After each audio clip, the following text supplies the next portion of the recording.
Well, here we are, everybody. It is finally time.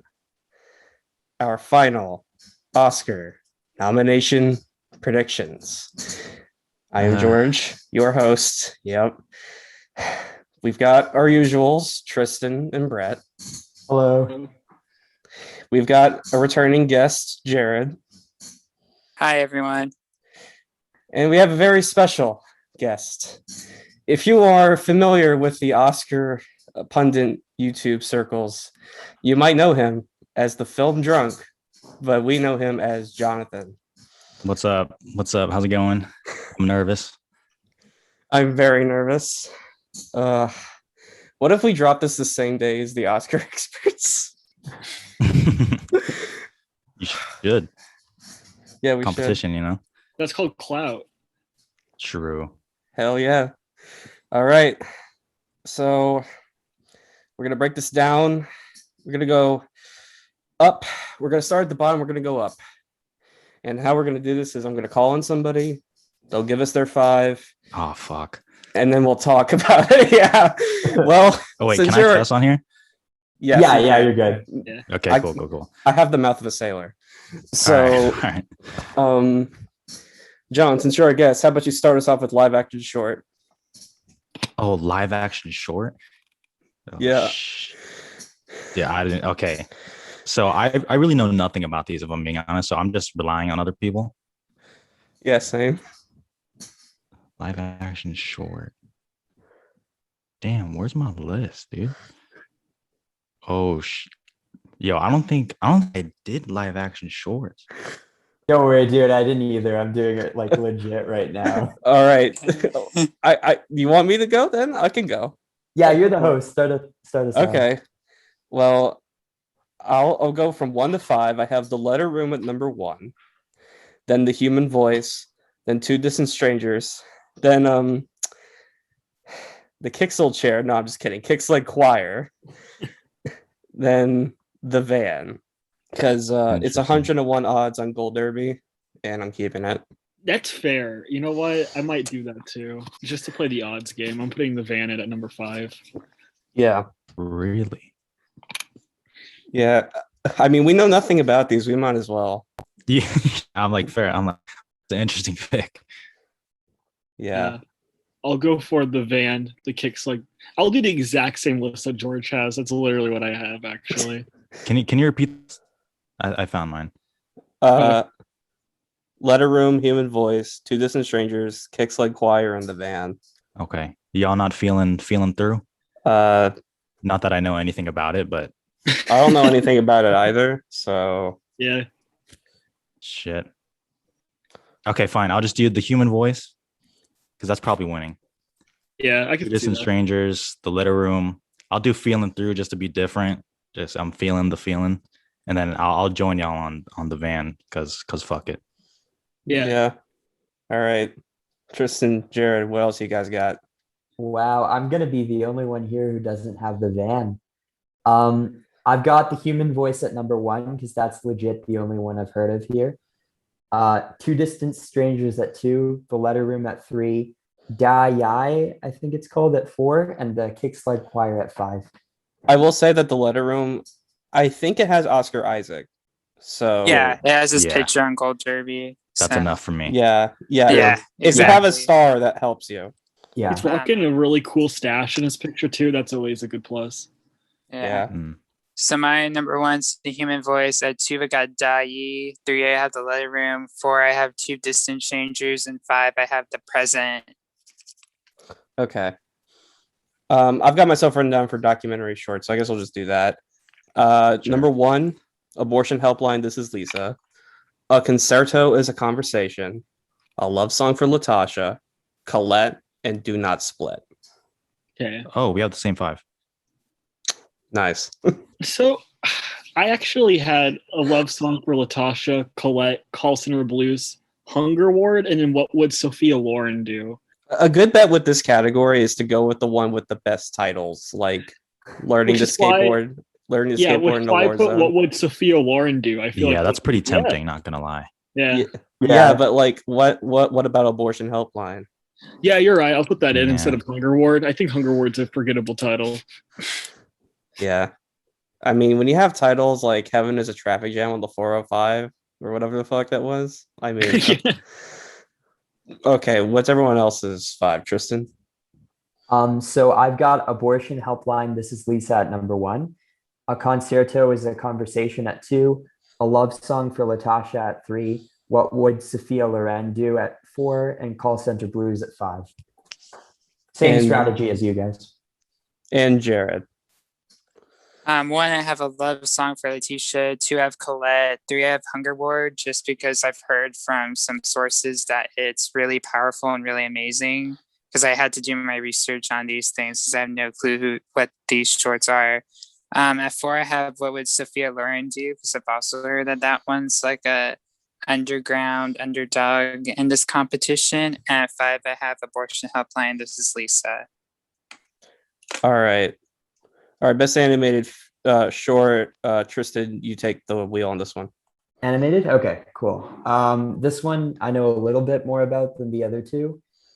So I can go off of like what I've heard. At number 1, I've got If Anything Happens, I Love You. At Yep. number 2, I have Burrow. Yep. At 3, I have Out. At 4, I have Opera. And at 5, I have The Snail and the Whale.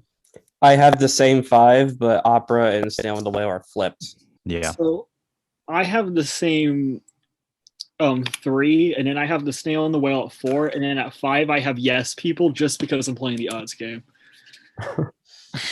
I mean, not bad logic. Yeah. Jared?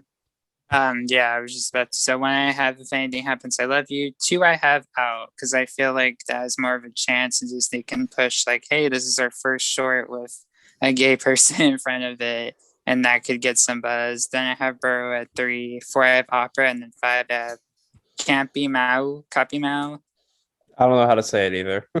Yeah.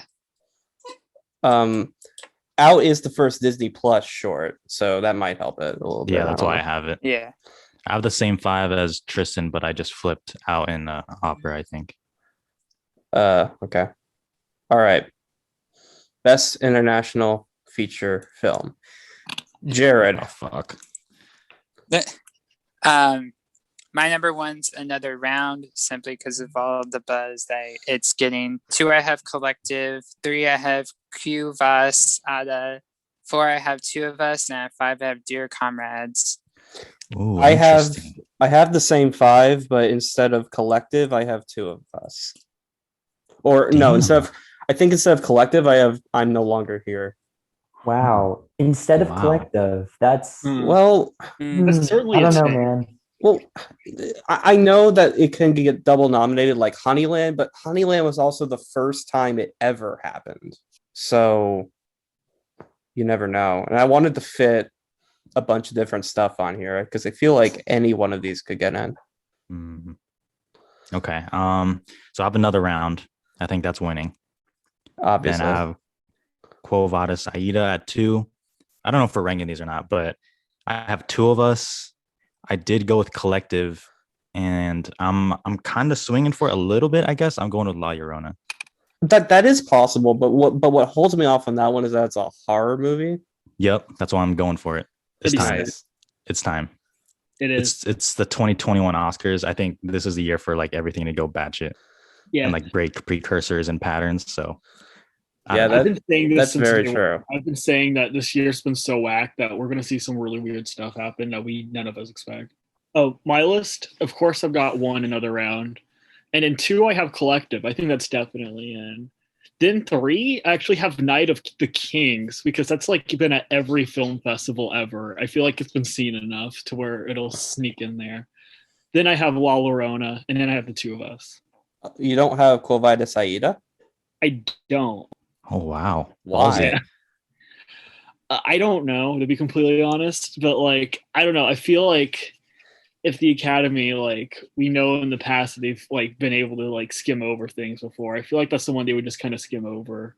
Yeah, one but that- that movie's been getting so much buzz. I haven't even heard of it, to be completely honest, so maybe that's my bad. I actually started watching it, and it's really good, and it's timely too. So I have a hard time believing that they weren't going to nominate it. Okay, I'll Yeah. take out the two of us and I'll put it in.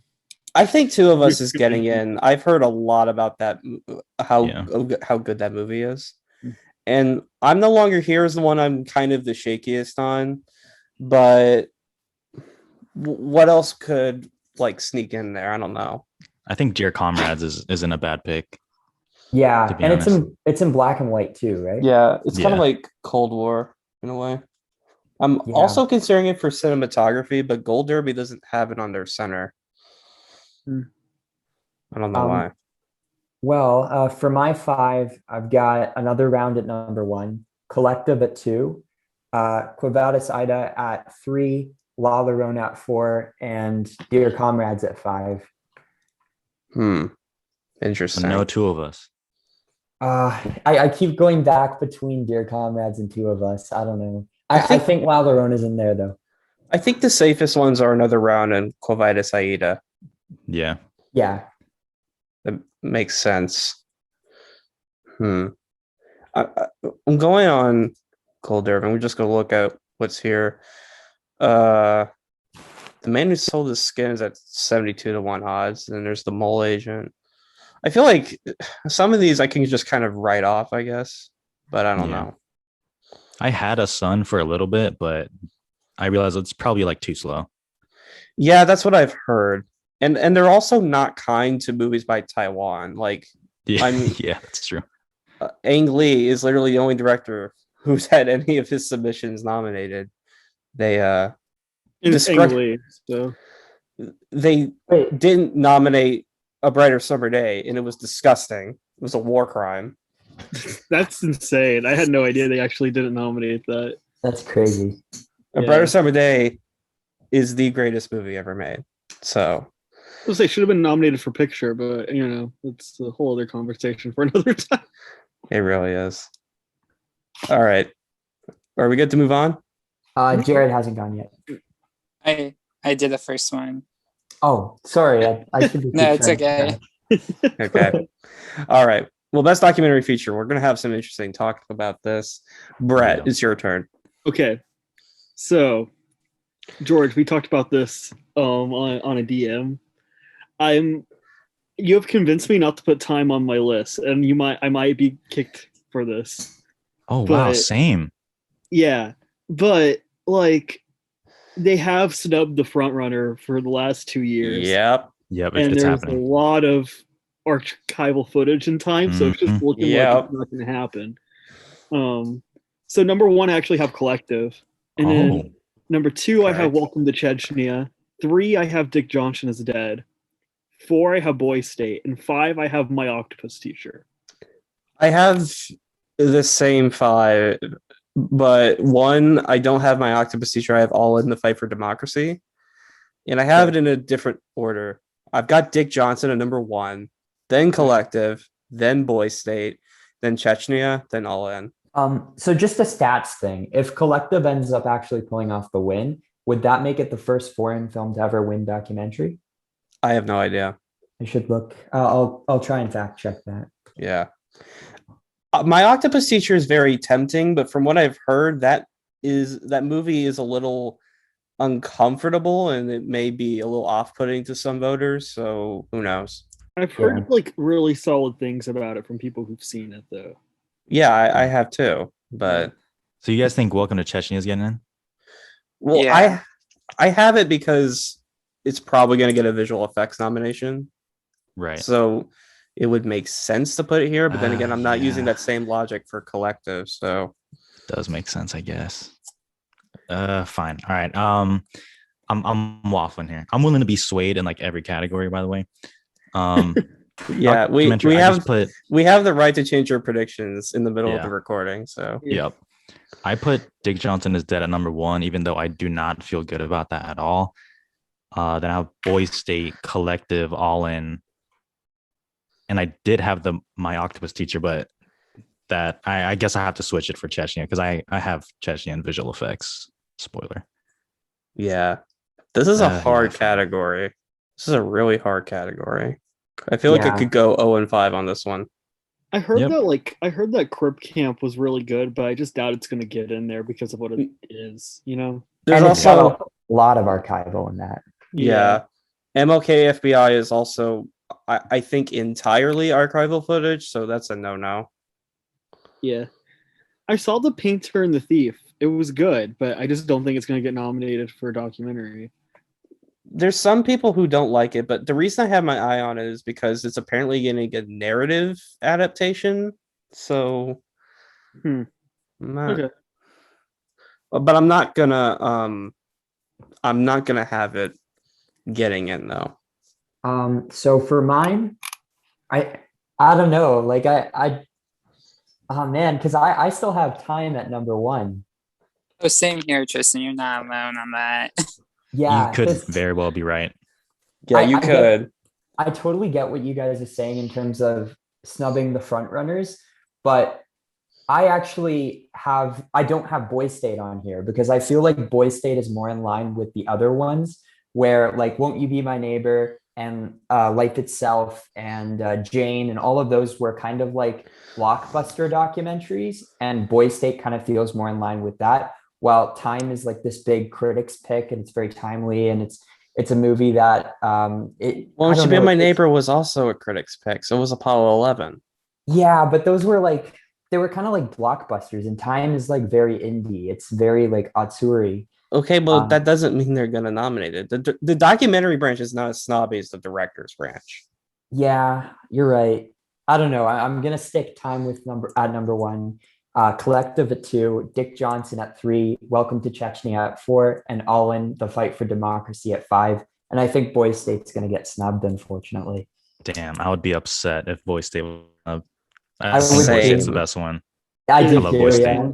It's If my it favorite. gets if it gets in here, it'll probably win. Yeah. Yeah, Yeah. I'd agree with that. It's I my don't really second understand favorite. the Dick Johnson dead like wave, if I'm being honest. Have you seen it? I thought it was fine. Okay. I mean, that's fair. I really liked it, but like I get where you're coming from. I like Boy State more. I think Boy State deserves it more than Dick Johnson, but I do like it. Yeah, I've always seen Boy State out of all of these. Same here. The voice day is really good. Yeah, Um, I like Dick Johnson, but yeah, it doesn't seem like a winner. okay, so like I get everyone's like points about documentary feature, but I'm going crazy on this because I can and why not? It's been a crazy year. 1, Time. 2, Boy State. 3, Collective. 4, Welcome to Chechnya. 5, Dick Johnson's Dead.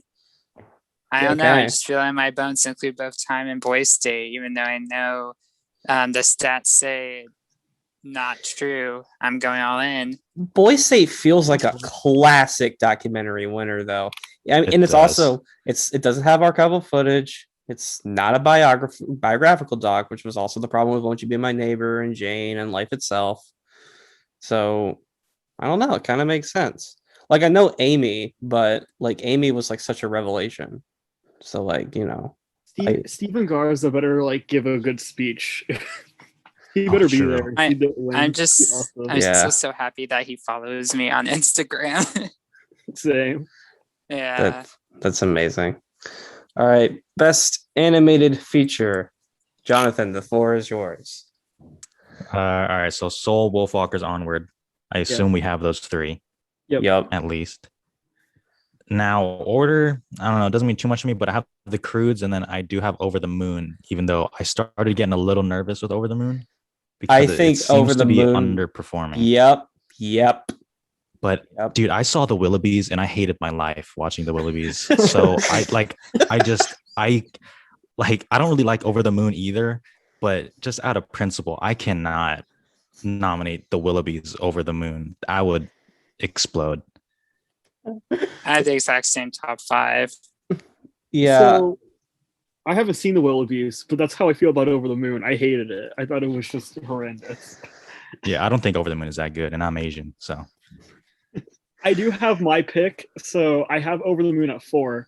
My number 5 is Shaun the Sheep, the movie Farmageddon, which I've had on my list since the day it opened, because I'm telling you guys, the Academy loves Armand animation. They like love them, and the Academy, I think, is going to be too snobby to nominate the Croods, the New Age. Like that's just such like Snobby? What? product. That Yeah, that like, for animation. Okay, for What? animated last year, right? Frozen 2 missed, and they put I Lost My Body and Claws instead. So Yeah, it's not thank like God. they're like.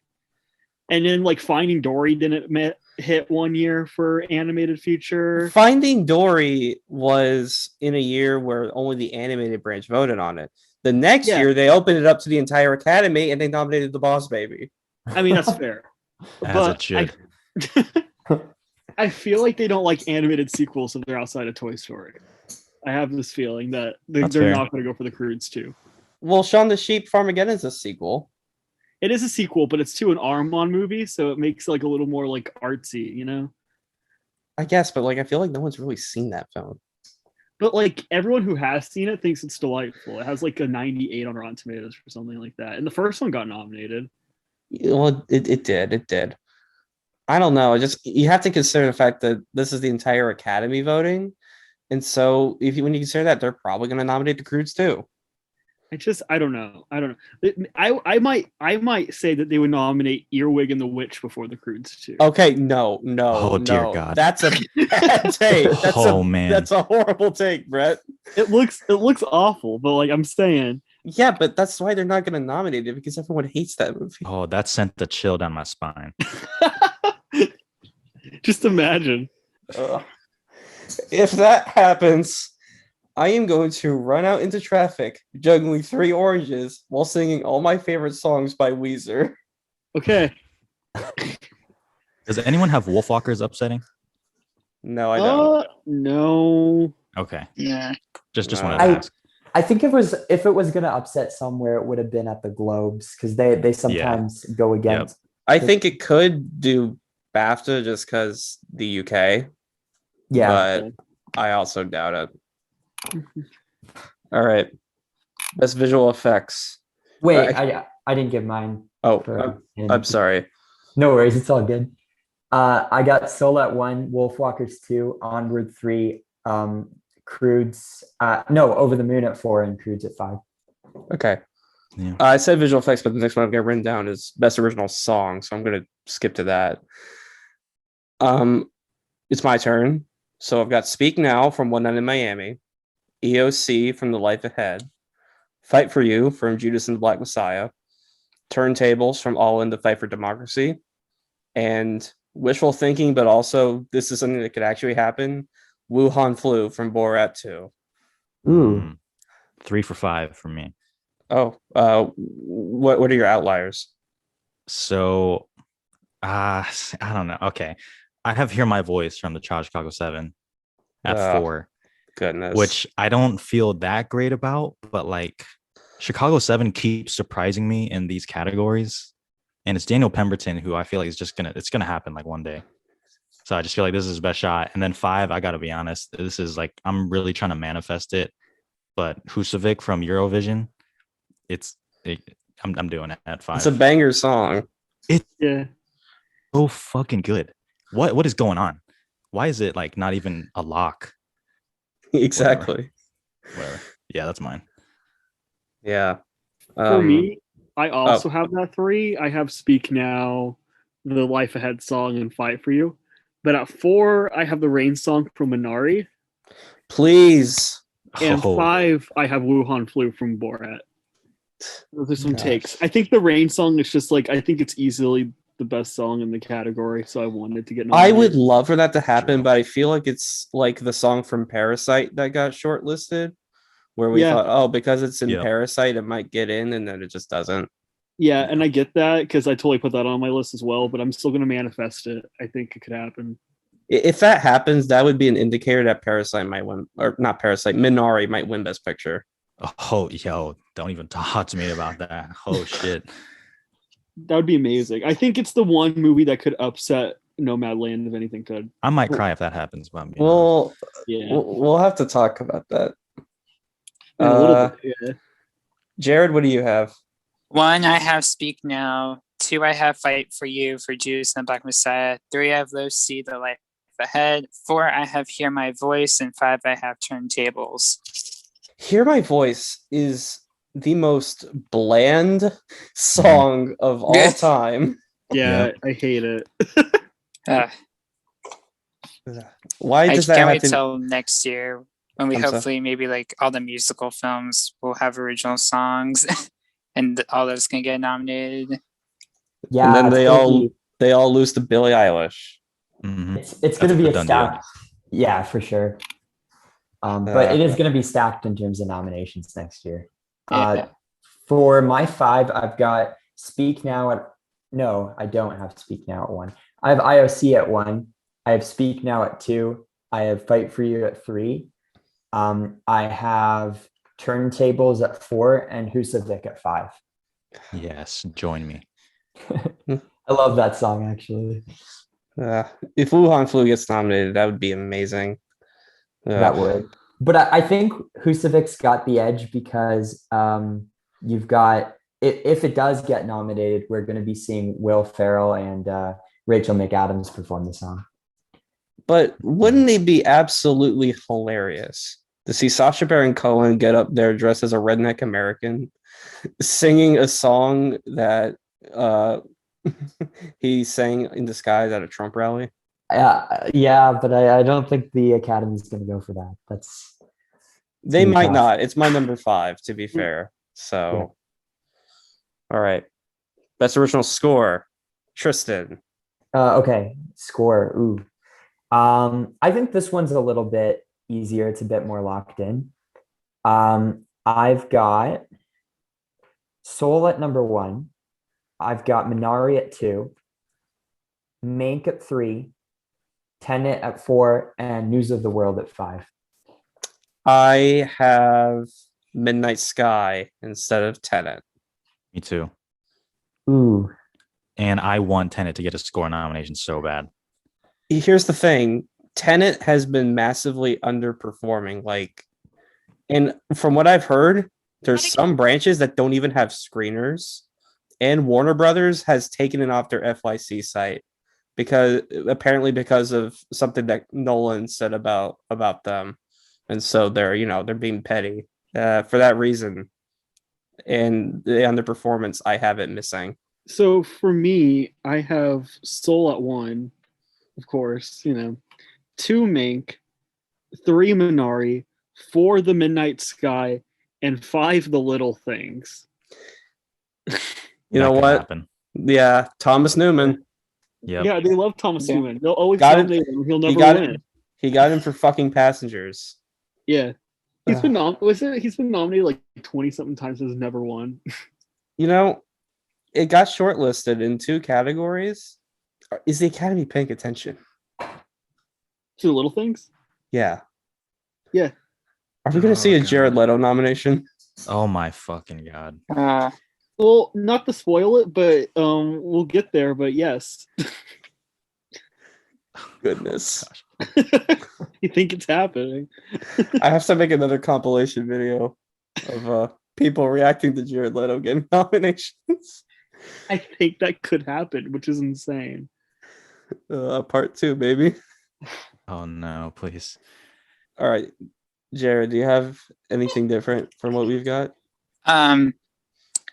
I got the typical 3, Soul at 1, Minari at 2, Mank at 3. I have News of the World at 4, and then I have The Midnight Sky at 5. Okay. So it could be just the respected name, Mm-hmm. What do we think of Charlotte Chicago 7 possibly getting in here? I think it's unlikely. Yeah, very unlikely. That's not the kind of score they typically go for. Yeah, it's also kind of not good. I would hate for this to be Daniel Pemberton's first nomination and not Steve Jobs. I think the fucking Five Bloods love might Steve get in. Jobs. Yeah, Steve Jobs is great. Five Bloods, there's been a lot of bad blood with that movie and also with that score. Yeah, I don't get it. I like the score, the Five Bloods. Come at me, brother, bro. I don't know. I think it's a good score. Like Terrence Howard did a good job. Maybe it's like a little Terrence Howard. Ain't that an actor? It's Terrence Blanchard. Okay, well, let's go to the next category before I embarrass myself anymore. Goodness. All right, best visual effects. Jared, take it. So my number one is, I don't know if it's a popular one or whatnot, but welcome to Shechina. I cannot pronounce names today. Simply because of the deep fake VFX, and I know I was reading from someone who's part of the big Oscar like visual effects presentation, and they were really impressed with what they shown with from that film. At 2, I have Tenet because it's Tenet, it's Christopher Nolan, and he does good visual effects. 3, I have Mank. 4, I have the one and only Ivan because that was also like a big surprise from that big Oscar visual effects thing, that they were really impressed with the one and only Ivan presentation. And then 5, I have the Sky. Yeah, so I don't have Mank because the visual effects of that movie were kind of invisible. And usually when there's only 1 or 2 Best Picture contenders on the short list, or just one, they tend to get snubbed. George the Elephant, So, Jesus. When Amanda Seyfried is screaming at those monkeys, like, oh man, that's like Avengers Endgame level visual effects. It totally is. But no, instead of Mank, I have Soul. Yeah, I do too. Ooh, okay, interesting. So here's why I have Soul, right? So they usually don't put animated features in the shortlist for visual effects. But when they do, they usually end up making it. Like Kubo and the Two Strings, everyone was shocked when that got a visual effects nom, and deservedly so, because the visual effects in that movie are unreal. But like, I feel like they're paying attention if they put it on the shortlist. There's a reason why it's there, you know? Yeah. Apparently it had a pretty good presentation. Yeah. Soul should just like win everything, but I know that's not going to happen. We'll get into that later. Yeah. I don't think Mulan's making it. No. Categories. Very upset. That movie looks like crap. Anyone have anything different?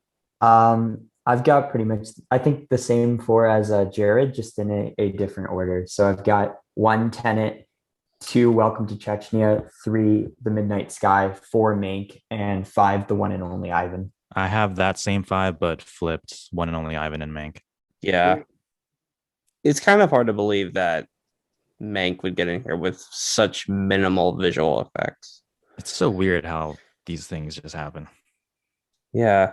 But I guess people are finally starting to take notice of the visual effects in Fincher's films, because like Zodiac and Social Network and, Dragon Tattoo. Yeah, no, I think the videos put out about like how he did the visual effects are helping it, because I've seen it get quite a few nominations at this point. It's hard to bet against it. It's so minimal though. Yeah. It's weird. All right, best sound. Brett, it's on you now. Okay.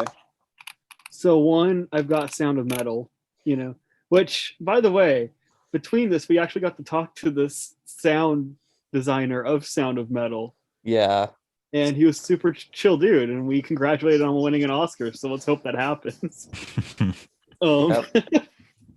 Number 2, I have Soul. I feel like that's the upset.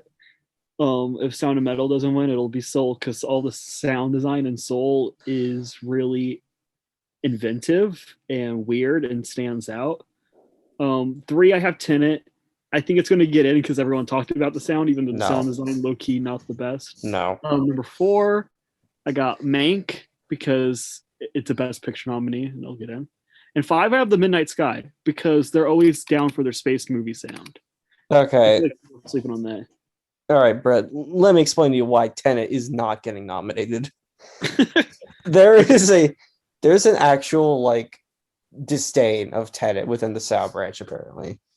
Like, there's people in the sound branch who are talking about how much they do not want it to get nominated. But I feel like that could be like a clique of people, and then the other people in the sound branch are like, it's noisy, and they'll just put it in.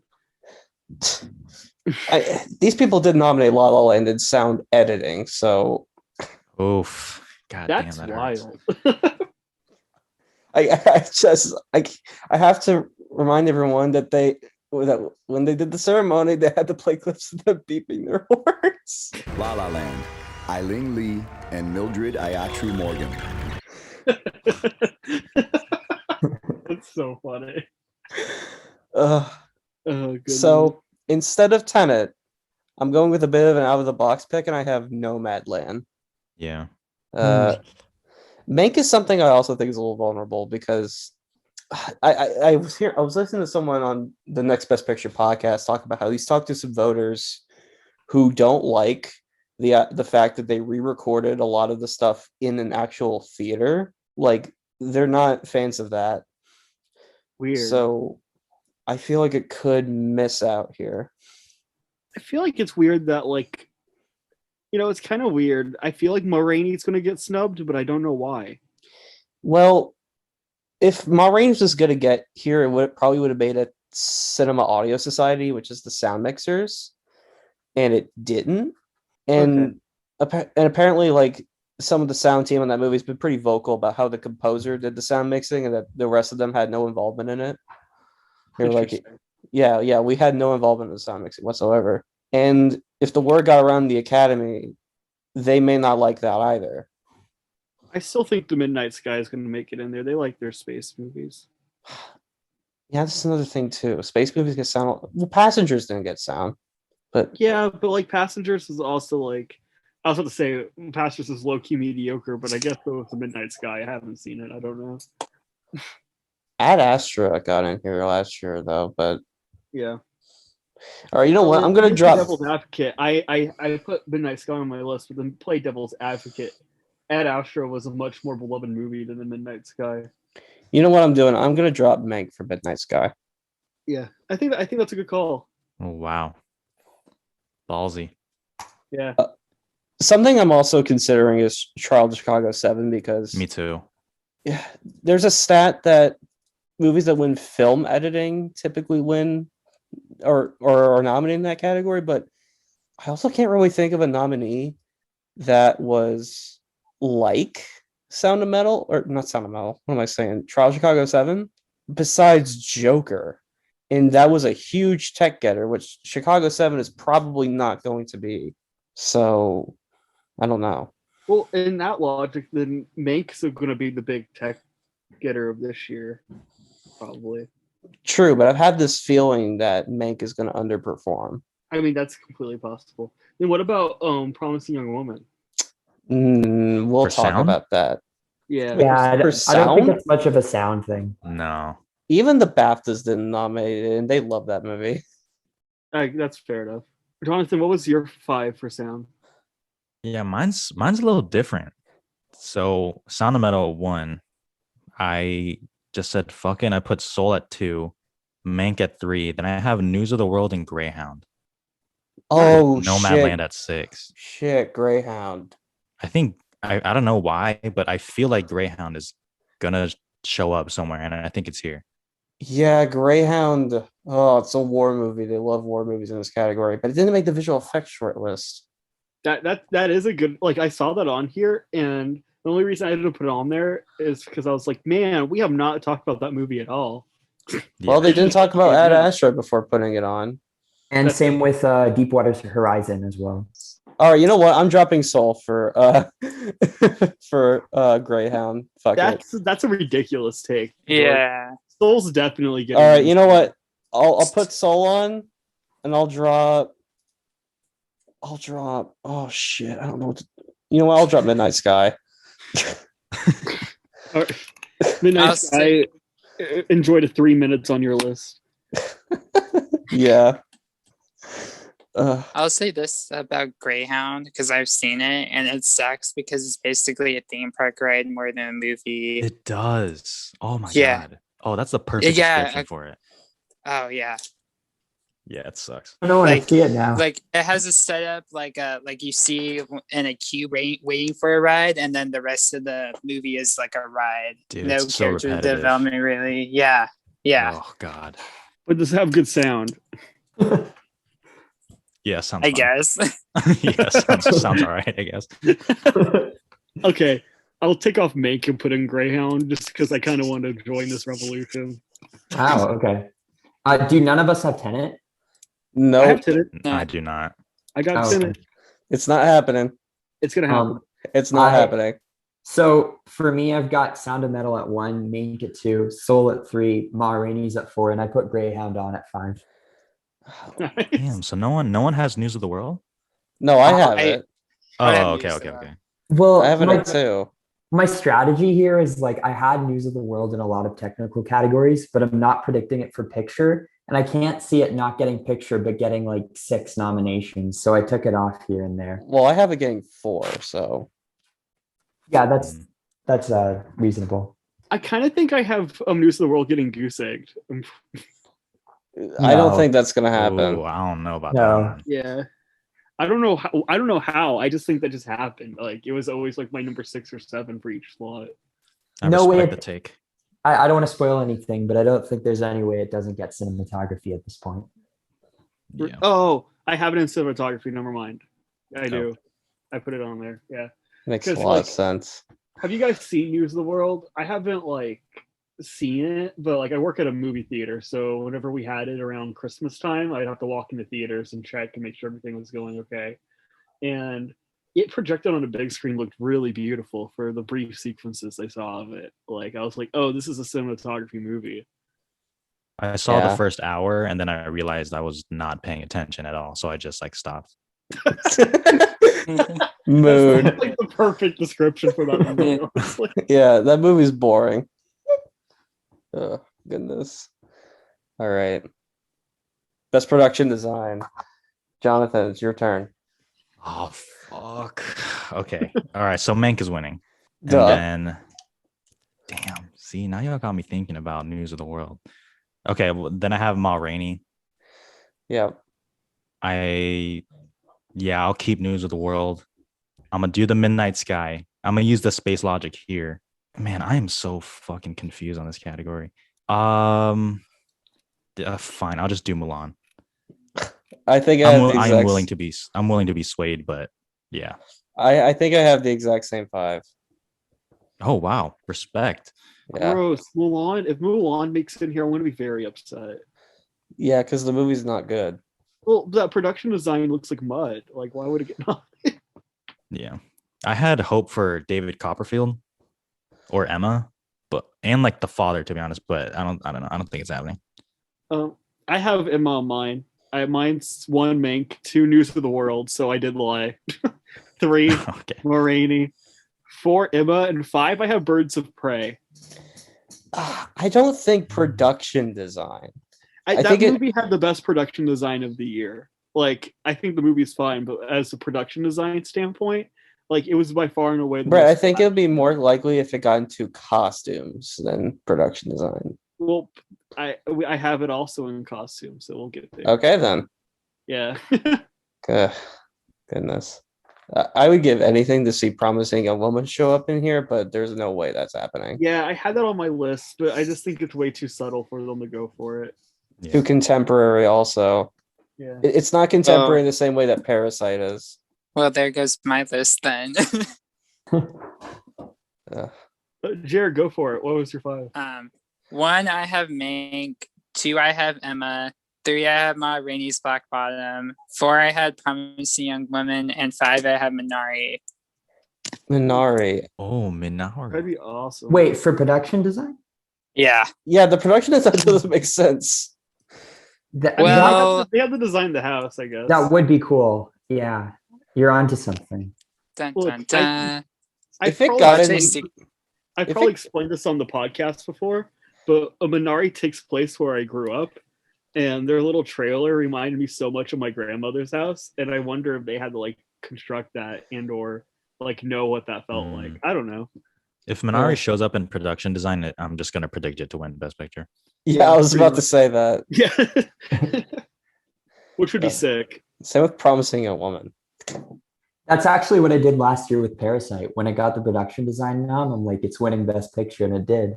So Yeah, that but- logic works. Yeah, but Parasite was kind of expected to get into production design. Yeah, you're right. Well, Yeah. kind of. Like people were hoping it would happen. Yeah, it was like number 5 or number 4 slot for most people in production design, I feel like, because they have to build that entire house. That's like production design extreme. Yeah. You know, it probably should have won production design, but whatever. Yeah, it It's a whole totally should have. Mhm. Sorry, Hollywood. But Hollywood's production design was also really cool. Yeah, I'm not trying to dog that movie. Yeah, that was super cool. I don't know. That Do you was a think deserved win. I'll give it to it. Do you think Chicago 7 could shock us? I would be Yes. so mad. Yes, it could. Oh, I'm gonna say that for a lot of categories. Goodness. This doesn't make the production design is not worthy. what Jonathan said towards the beginning, I think this entire this entire nominations is going to shock us all. Like they're going to pull off some really interesting things because 2020 was a weird year, anyways. Yeah, Yep. Yeah. that is true. Malcolm and Marie could show up in every category. You never know. I would not like that. That would just be whack. To be completely honest. Imagine if it got editing. I Goodness. no. All It's right. not. Tristan, did you present your list yet? I have not yet. So I've got Mank at number 1, Ma Rainey's at 2. I've got News of the World at 3. This is difficult to fill these last two slots because I don't think Mulan's going to get it. I hope you're right. I guess I'll do. You know what? I'm going to take out Tenet. I'm going to put Emma, and I'm going to put Personal History of David Copperfield, just because I was looking at the Critics' Choice, and they're like really accurate when it comes to this category. Almost always with this category, they predict all the nominees. So And the winner. And the winner, yeah. So I think it's very possible that we could see Emma and Personal slip in this category. Yeah. Emma feels like just costumes to me, though. Yeah. I get that, yeah. I don't know if they would go for both of the like period pieces of those. True. But I feel that. Maybe. Hedge your You bets. also have to remember that they put Maleficent, Mistress of Evil, here one time. Remember? That was in makeup. Was that in makeup? Okay. I mean, that makes sense. I mean, which is her our next jawline and category. everything. Which Yeah, is our next that's the category. All right. All right. I guess we can go. Makeup. This is my turn. I've got Ma Rainey's Black Bottom, Hillbilly Elegy, Mank, Pinocchio, and The Little Things. Oh, Goodness. That's the worst. oh, cringe.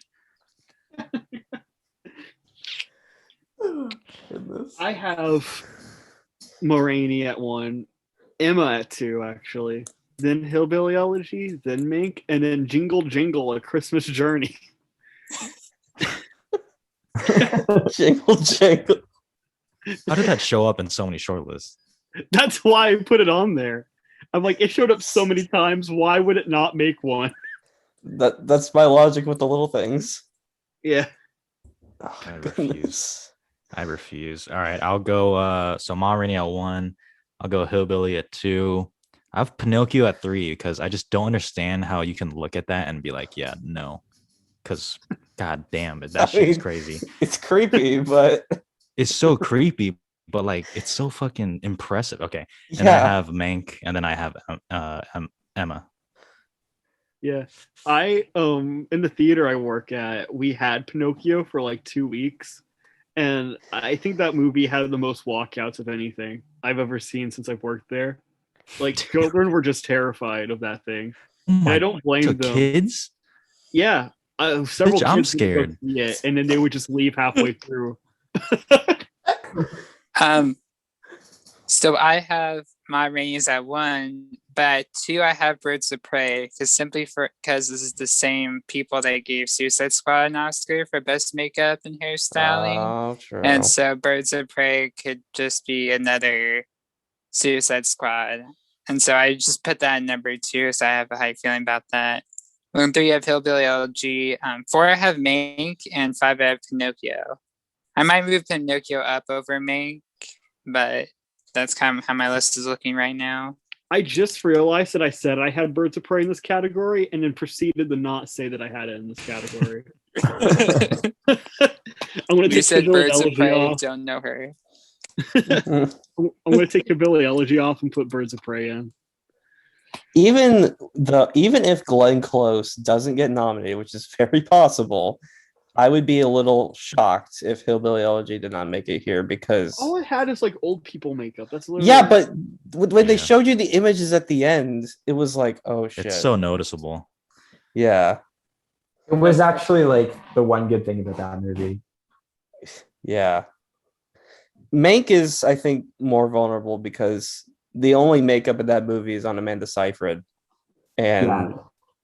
it's mostly her hair. yeah, you're right. I'm gonna take Mank off and put Hillbilly Elegy back in. But same with Emma. It's mostly just hair. Yeah. That's why but- Little Women didn't get nominated last year. Remember? Yeah. Goodness, you're all making me question everything I ever do. I know, same. Tristan, what do you have? Oh, this is so tough. Okay, I'm gonna do Jingle Jangle: A Christmas Journey at 5 Heck yeah, join the club. because it got nominated at literally every single critics circle, so I have to put it on. 4, I put Pinocchio. 3, Hillbilly Elegy. 2, Birds of Prey, and 1, Ma Rainey's. Goodness. Not like that. I don't know. I can't do Jingle Jangle. Fuck that. Have you guys seen Jingle Jangle? No, I haven't. No, I haven't. I have. What'd you think? They really just watched The Greatest Showman and said, let's do that again because that made money. Dude, And then Netflix was The like, Greatest cool. Showman. Yeah, Same. Greatest I Showman's hate not The great. Greatest Showman. Yeah, The Greatest Showman's like maybe one of the worst movies I've ever seen. I just asked because I watched 20 minutes of Jingle Jangle and then I was like, what am I doing? And I just turned it off. Yeah. That was me with so many things this year, to be completely honest. And I usually don't do that. Like I usually like suffer all the way through, but I was just like, no, what am I doing? Yeah, You did didn't it with miss mu- much. Hey, you did it with music, so Yeah, I watched the whole damn thing for music. What is wrong with me? I watched 15 minutes and was just very uncomfortable, so I stopped. I felt like I was like a criminal, like when I was watching. Yeah, that's exactly it. It just feels like it's wrong. Like the police will literally barge into your house because they're watching music. FBI, open up. Yeah. I'm innocent, I promise. I'm just watching music. Oh, I good. love that at the Golden Globes, their like thing for it was just like, yeah, this sucks. Like I couldn't believe that they just Ugh. roasted the movie for their little introduction for it. All right, best film editing. Gonna make a big case here. Tristan, you go Film first. Though. editing. Okay, cool. So, I've got Trial of Chicago 7 at number 1, Mank at number 2, Nomadland 3, Sound of Metal 4, Promising Young Woman 5. That is my 5. That's my 5. Nice. Well, that's not my 5. Are you guys ready? Oh boy, here we go. Music. 1, Nomadland, all right. 2, Trial of Chicago 7. 3, Sound of Metal. Sound pretty familiar so far. 4, The Father. 5, Tenet. Wait, Oh, what? Yo, What? respect, Oh, man, you dude. cut Go out. off. First of Can I all, explain why? The please. editing in Tenet is very, very obvious editing. Like how they have to like do the reverse stuff, and I think they'll like be like, yeah, they had to do editing for that. You know what I mean? first of all, they snubbed Inception for editing, Brett. You think they're But, gonna okay. nominate Tenet? I get it, but Tenet is literally them doing the reverse thing, which I just feel like is like more editing. Here's the second thing. It's Tenet. People don't like it. Yeah, but like I feel like it's still gonna show up in some of these technicals. Third, and this is what's going to lead me into something else. It did not make BAFTA or ACE, Eddie, which are the industry ones. You want to know what did? What? Promising Young Woman. Guys, I am making a big case for this movie right now, and it's not because I stand that movie. It is great. I have a poster for it in my room right now, so I get it. That movie moves at a breakneck pace. There's a lot of montages, and you know, if it's a top 5, arguably top 3 best picture contender, It got the BAFTA nomination, got the ACE comedy musical nomination. Kind of like how when Jojo Rabbit made those, it was like, oh, it's about to get an editing nomination, isn't it? And then it did. And just with the overall performance of that movie, I think it's getting in. And I have it above Mank, actually. I don't think Mank's going to get nominated for editing. I think it's a snub. It very well could. So you have The Father over Mank? Yeah, right? I do for editing. That'd actually be a good pick. Yeah, I feel like I haven't seen The Father yet. I might potentially see it tomorrow, but I feel like what I've heard from that movie is that like the editing is actually like a part of the storytelling. Yeah, 100%. It is, yeah. The issue though is it got snubbed at the Eddies. Yeah. Which And that is interesting, but it's underperforming a lot in general. It's probably because like a lot of people haven't seen it. Yeah, because Sony Pictures Classics just, I don't understand. Yeah. Their rollout's terrible. I found a list of film editing nominees that missed the ACE Eddie nomination. So these are movies that got the Oscar nomination but missed Eddie. Spotlight, Dallas Buyers Club, 127 Hours, Glorious Bastards, Precious, The Diving Bell and the Butterfly, Blood Diamond, Children of Men, Cinderella Man, City of God, The Pianist, Wonder Boys, and Cider House Rules. And this is since they split the categories into drama and comedy musical. Interesting. And only 5 of those have been since the expansion into 10 nominees for Best Picture. So if you're going to predict The Father in editing, you better be predicting it in Best Picture. It's like, we'll get there. But I have it in there. But why do you have Tenet over Promising Young Woman? Dude, he is going for it. Yeah, I'm going for it. I think it is like a much more obviously edited movie. Now, here, I think Promising Young Woman probably deserves it more. I like that movie more than Tenet. But like, I think Tenet's an editing movie. So is Promising Young Woman. I don't think it's as obviously an editing movie. Okay, but I think Tenet and The Father and Sound of Metal, like all of those are like obviously movies that require a lot of time clicking mouses to make edits with cuts. I don't know what I just said. Tenet's also not coming anywhere near a Best Picture nomination. No, of course not. And it's not Baby Driver where people actually like the movie. Yeah, no, but it's kind of the same thing. Like Baby Driver was, of course, the most obvious edited movie, you know? But Tenet also did not get BAFTA or ACE Eddie. I mean, fair enough, but I have a feeling. When am I going to convince you that Promising Young Woman's getting an editing nomination? I hope it happens, man. I could be completely wrong on this. Yeah, well, I mean, get ready to have better than I do, but get ready to have your ass handed to you on Monday morning. It'll probably happen. I'm not even going to deny that, but I'm going to go for Tenet. Jared, what do you have? I have 1 Nomadland, 2 Mank, 3 Sound of Metal, 4 Promising Young Woman, 5 Child to Chicago 7. Wow, yeah, Chicago 7 at 5? Ooh. Yeah. Wow. That's like the flashiest editing in the category, though. Yeah. I feel like the Academy is like gonna like love Child Chicago 7. Like I don't know how to describe it at this moment, but like the movie might not be good, but it's like the Academy eats up things like that. Like that type of movie is their movie, you know. I also just want to, I'm not trying to will it into existence, but I want to say Nomadland, kind of a slow, long take, littered movie, kind of like Roma. Yeah. Is that snubbable? It's snubbable. It is. It is, yeah, but I think there's definitely more happening on the editing side in Nomadland than some of these long take movies.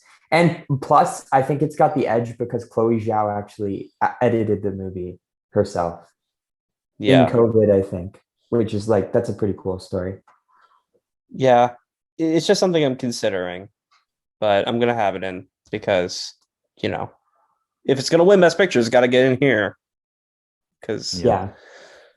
All right, Best Costume Design. Jared, take the floor.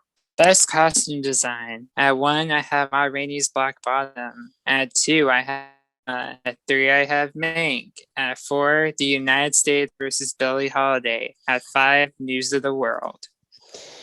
Okay, I've got a different 5 than you. So Yeah. I have Ma Rainey's, I have Mank, I have Emma, I have Mulan, and I have Ammonite. Ooh, Ooh. Ammonite, reviving that movie. What? I was thinking about Ammonite. Well, I don't feel good about that, but the reason I put that on there is because that movie has, I think, a 2 or 3 time Oscar nominated or Oscar winning cinematographer in Michael O'Connor. But I don't feel good about that because that movie feels like it's just not been seen by people except for me, and I was underwhelmed by it.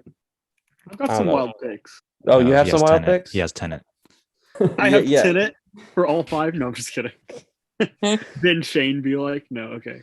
So I have Mank as number 1. Then I got Ma Rainey. Then I got Emma.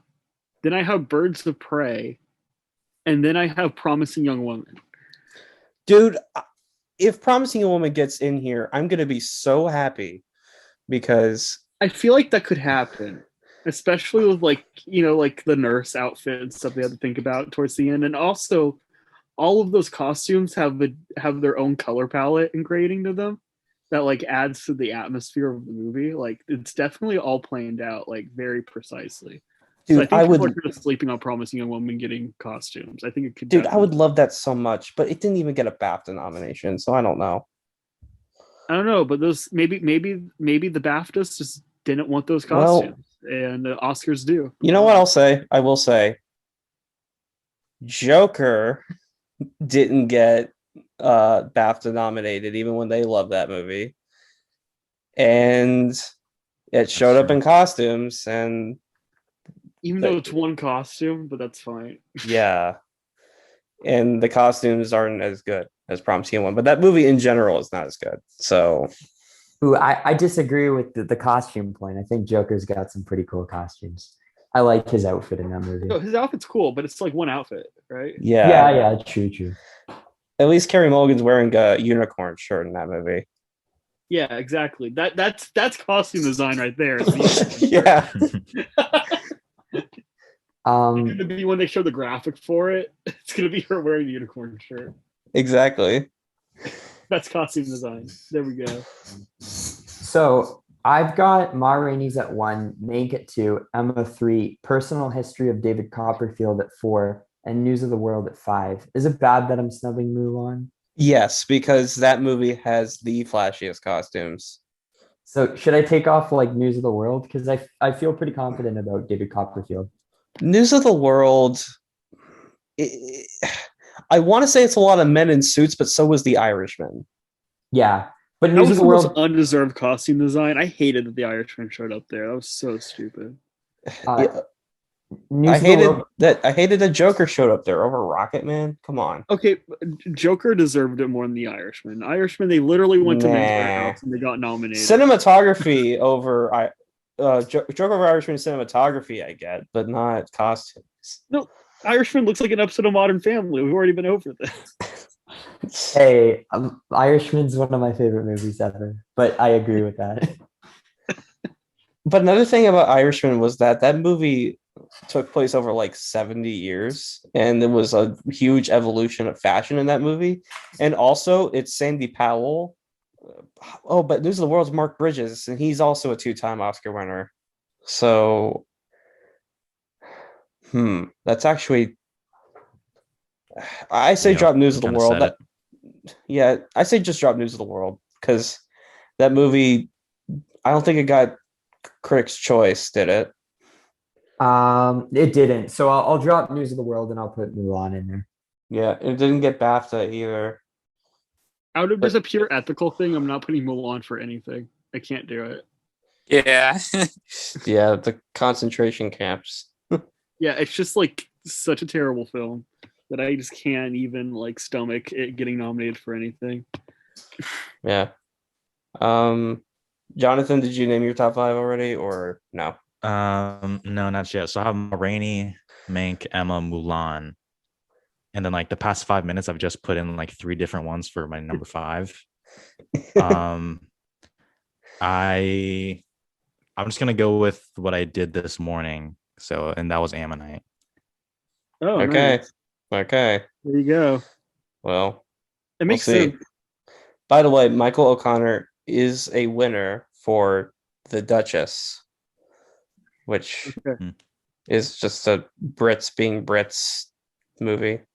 So I'm going to be burned by a lot of my hot takes. I already know. It already happened with the Globes. But you know what? yeah. You got to be bold for these things because weird things are going to happen this year. All right, best cinematography. Brett, it's your turn. Okay. Talk about bold here. Goodness. I've got some takes with this one. It's Tenet. I have Minari at 5. Please. The Five Bloods at 4. I don't think it's happening. Oh. Then First Cow at 3. Oh my gosh. The Nomadland at 2 and Mank at 1. First Cow. Wow. Even putting Nomadland below Mank is a hot take. Yeah. Yeah, At this true. point. I understood that this kid, but I am really debating replacing the Five Bloods with Cherry. We'll see. Well, Oh, here's the well, first of all, let me name my 5. I've got Nomadland, I've got Mank, News of the World. I have Judas because I'm holding out for my boy Sean Bobbitt. And I've got Cherry. I also realized. Oh no. No. Oh Get out no. of here. Guys, I just realized that I totally said that News of the World would definitely get cinematography, and it did not put it on the list. Brett is wilding right now. Goodness. Damn. Yeah, Cherry. Here's the thing about Cherry. It's the anus. The odds are in its favor because random nominees at the ASC, they get there for a reason. And that reason is that cinematography has support. And 9 times out of 10, those movies get in. So that's why I have it. There's no way. I can't see that. I need to see Cherry like tomorrow when it comes out on Apple TV Plus. You do. I really want to hear your thoughts on it because it's just such a dumpster fire, but it's so funny to hear people talk about it. Oh goodness. Didn't Dan give it a 5 out of 5? He did originally. I think he dropped it to a 4.5 now. But yeah, there's going to be a cult following for that film for sure. I don't really get it. I don't like it that much, but like, yeah, the movie's isn't it like terrible. 2.5 hours? It's a long one, yeah. Oh, fuck off. It's like God has the scale of Forrest Gump. It's like you experience his life. Pretty much. Goodness. Tristan, what do you have? All right, so I actually have a similar kind of list to Brett a little bit.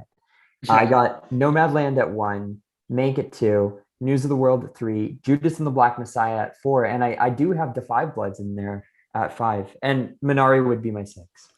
Here's the problem with The Five Bloods. That movie has just flopped so hard with the industry. And if they're going to nominate the same cinematographer for that movie for fucking Cherry, they're not going to nominate The Five Bloods. I don't know, though. The natural light cinematography is really amazing in that movie. And also people don't really like that movie. Yeah, but the one thing everyone took away from that movie is that it had pretty amazing cinematography.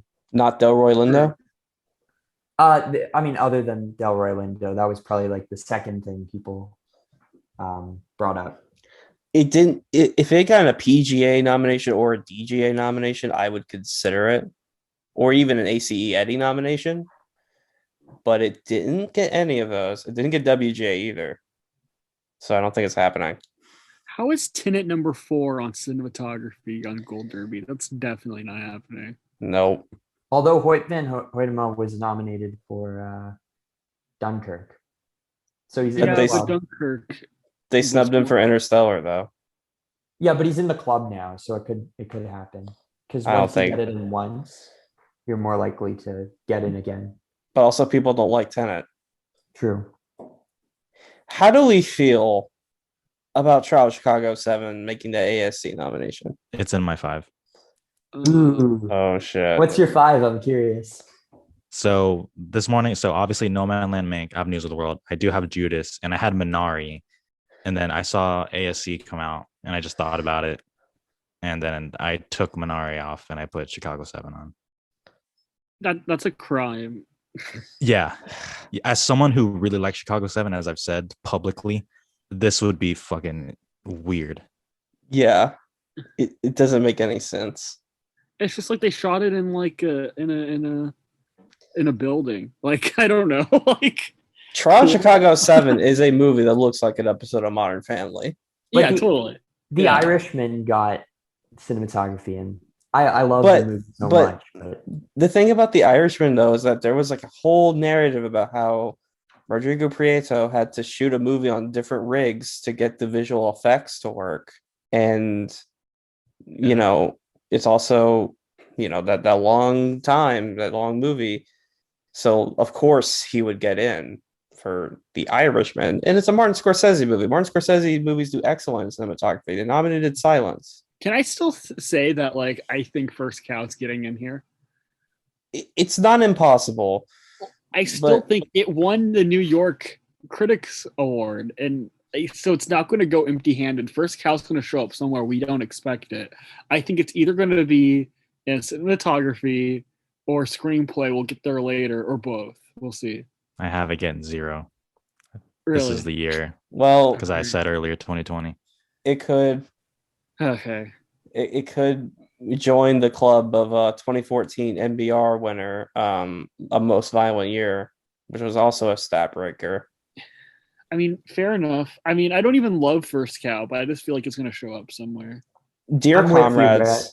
Dear Comrades is one I'm keeping my eye out on because it got a spotlight mention at the ASC, and it's giving me Cold War vibes.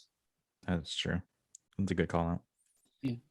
Ooh, are we Jared? headed to original screenplay now? Or wait, Jared? Yeah, Jared. I'm so sorry. We're really bad at figuring everyone out. Yeah. Best cinematography, I have Nomadland, Judas and the Black Messiah, Minari, News of the World, and Mank. Okay, That's what I wish. that would be amazing. Yeah. All right, Jonathan, you have original screenplay now. Okay. So I have Chicago 7, Promising Young Woman, Minari, Mank, and oh man, I don't know. It's between Sound of Metal and Judas for me. I'm gonna just go with Sound of Metal. That is my 5, except I have Chicago 7 and Promising Young Woman flipped. Nice. I hope that happens. I don't even dislike Trial of Chicago 7, but like Promising Young Woman's screenplay is so cool. Yeah. So I have the same 4. George already knows what I'm going to say for my 5. Yep, I already know. I already know. Soul. Dude, I hope you're right. Yeah, I just like I have this feel. They always put the Pixar movie in screenplay. Not Coco. Not Coco, but like I feel like Soul is a more tour thing than Coco. Not I feel Toy like Story Coco's 4. Like Coco's like your like Disney fairy tale, which is great, and I love that movie. But like Soul feels like this really weird, heady concept that you're able to nail so perfectly that I feel like it'll get into screenplay. Where's the Critics' Choice and BAFTA nomination, though? They're not there, but I'm still saying weird stuff's gonna happen this year, and I think Soul's gonna get in. If you're right, I will Venmo you $10. Heck yes, we're on for that. I also have Tenet. No, I'm just kidding. You're gonna predict a tie. Yeah, I'm gonna have 6 nominees in there. Ooh, okay. I've got Promising Young Woman at number 1, Trial at 2, Minari at 3, Mank at 4. I'll go Judas and the Black Messiah for 5. I would love that so much. Oh damn, man, this is a tough category because I It feel really like Promising Young Woman, Trial of Chicago 7, and Minari are safe. Yeah. I get this weird feeling that Mank might miss here. I don't think it would miss here because of the Jack Fincher narrative. Yeah, and I also think it's I got gotten BAFTA. Yeah, it's gotten in everywhere where it was able to get into. It wasn't eligible for WGA, but it probably would have gotten in if it were eligible. So yeah. Jared, what do you got? I have Child of Chicago 7 at 1, Promising Young Woman at 2, Juice and the Black Messiah at 3, Mank at 4, and Minari at 5. Wow. Damn, Judas number 3. That's a take. I'm gunning hard for Judas. They are really, those guys are really campaigning right now. Yeah. They're doing great. And they got a WGA nomination. And listen, I almost said Promising Young Woman. Judas is getting a Best Picture nomination, whether some people like it or not. So it's not, but we'll get there later. it is. Oh, I don't think it's getting in. Well, you also think Tenet's getting editing over Promising Young Woman, so I don't know how much I should trust you. I have some really weird takes. I already said this. Best adapted screenplay. I've got this one. I've got Nomadland, Ma Rainey, One Night in Miami, The Father, and then it was a tough call between The Mauritanian and what I eventually went with, The White Tiger. Same 5. Ooh. Oh wow, nice. So I have some weird choices. I feel like that's going to be my saying this entire episode. Oh man, hillbilly elegy. Yep, here we go. No, 1, Nomadland. 2, Ma Rainey's Black Bottom. 3, One Night in Miami. 4, Borat subsequent movie film. And 5, The Mauritanian. Wait, What'd up. you leave off? I left off The Father. Oh, The Father. Okay. Wait, that doesn't make any sense. If you're predicting it to get an editing nomination, shouldn't you be predicting it for screenplay too?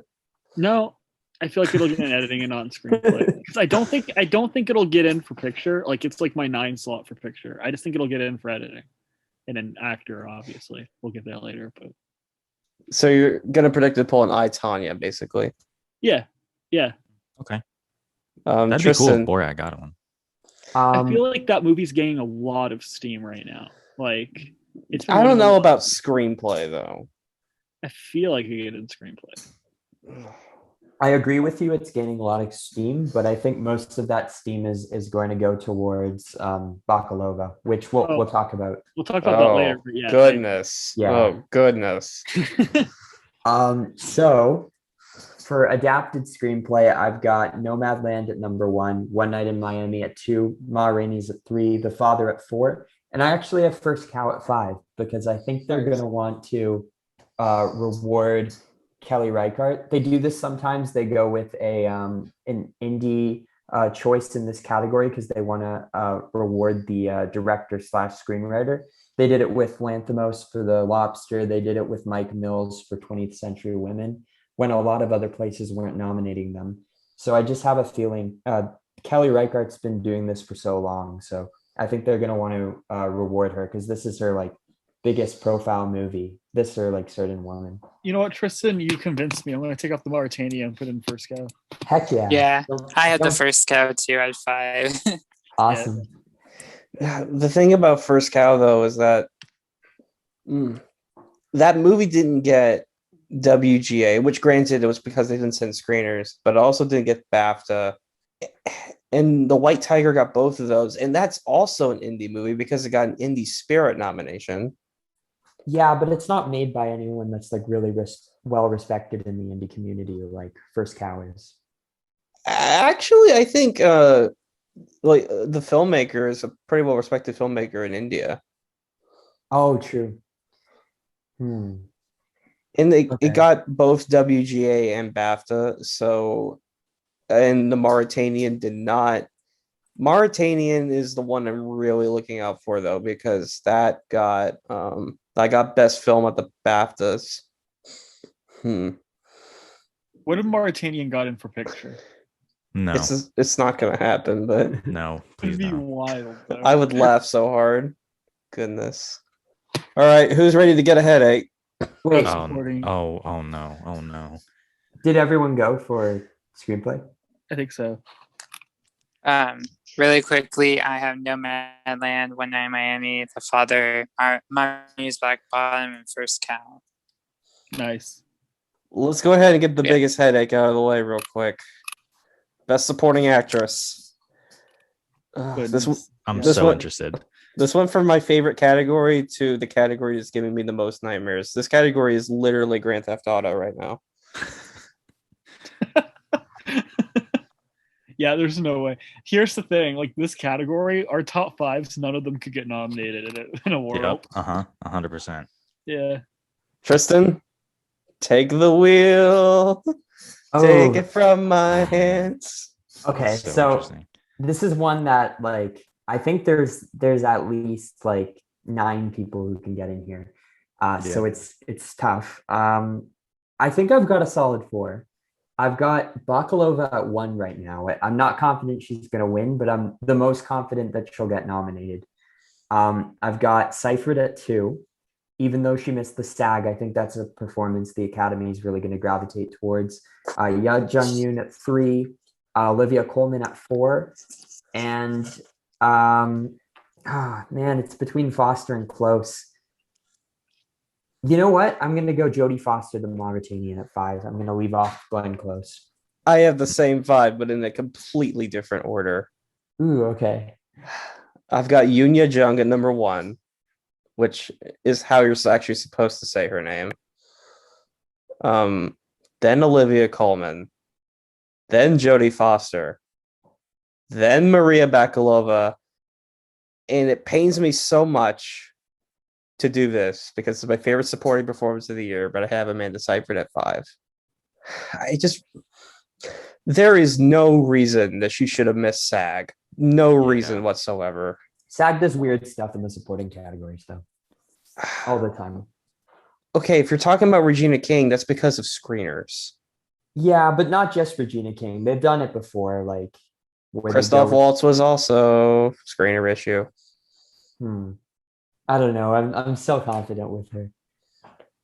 So I wish I were as have, confident as you. Elizabeth Debicki for Tenet. No, I'm just kidding. No. 1, I have Maria Bakalova for Borat. Then 2, I have Amanda Seyfried. 3, I have Young Jun-yoon. 4, I have Glenn Close. And 5, I have Olivia Colman. I think Olivia Colman's the one that could not make it. I think any one of these 5 could not make it. Okay, that's fair. But like I think like Maria, Amanda, and Ya, like if those 3, if like one of them doesn't make it, I would be shocked. But like I don't think I'd be Close and shocked if Colman, I Amanda think, are gets on in. the cutting room floor. And listen, even though I finally submitted with putting Maria on there, that is a wild comedic performance that the Academy has never nominated anything like. And the Academy are totally going to love the fact that she was caught with Rudy Giuliani. True. That's I hope you're right. Narrative. I hope you're right. I could see her getting snubbed. She could still get snubbed, dude. She did more than J-Lo and Hustlers. I thought she was going to be J-Lo, but apparently not. And I never thought she was going to make it past the BAFTA jury, but lo and behold. Oh, goodness. Wait, Brett, you didn't have Jodie Foster, or did you? No, I didn't have Jodie Foster. Okay. No, I don't think that's happening. I think here's my upset. I think number 6 is actually Helena Zengel for News of the World. No.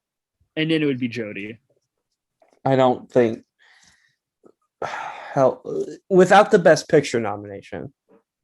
Yeah. Oh, I'm so confused. My list is so crazy. I guess I'll go. 1, I still have my girl Amanda for Mank because I believe in her and whatnot, and I think she has a chance. I wish I had the confidence same confidence you did. Now, here's where we get real crazy. So please pull on the yellow straps of your seatbelts. Make sure you're buckled in safely.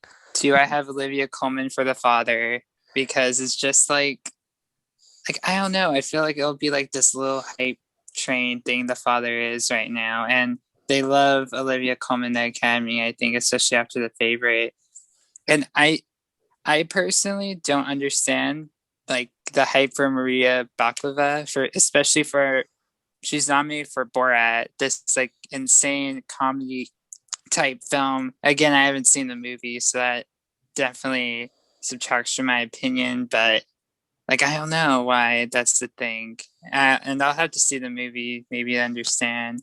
4, I have Young Jong-un for Minari, and 5, I have Jodie Foster for The Mediterranean. Goodness. Jonathan, what do you have? Damn, y'all wait, why do you guys feel so confident in Jodie Foster? Just because she won the Globe?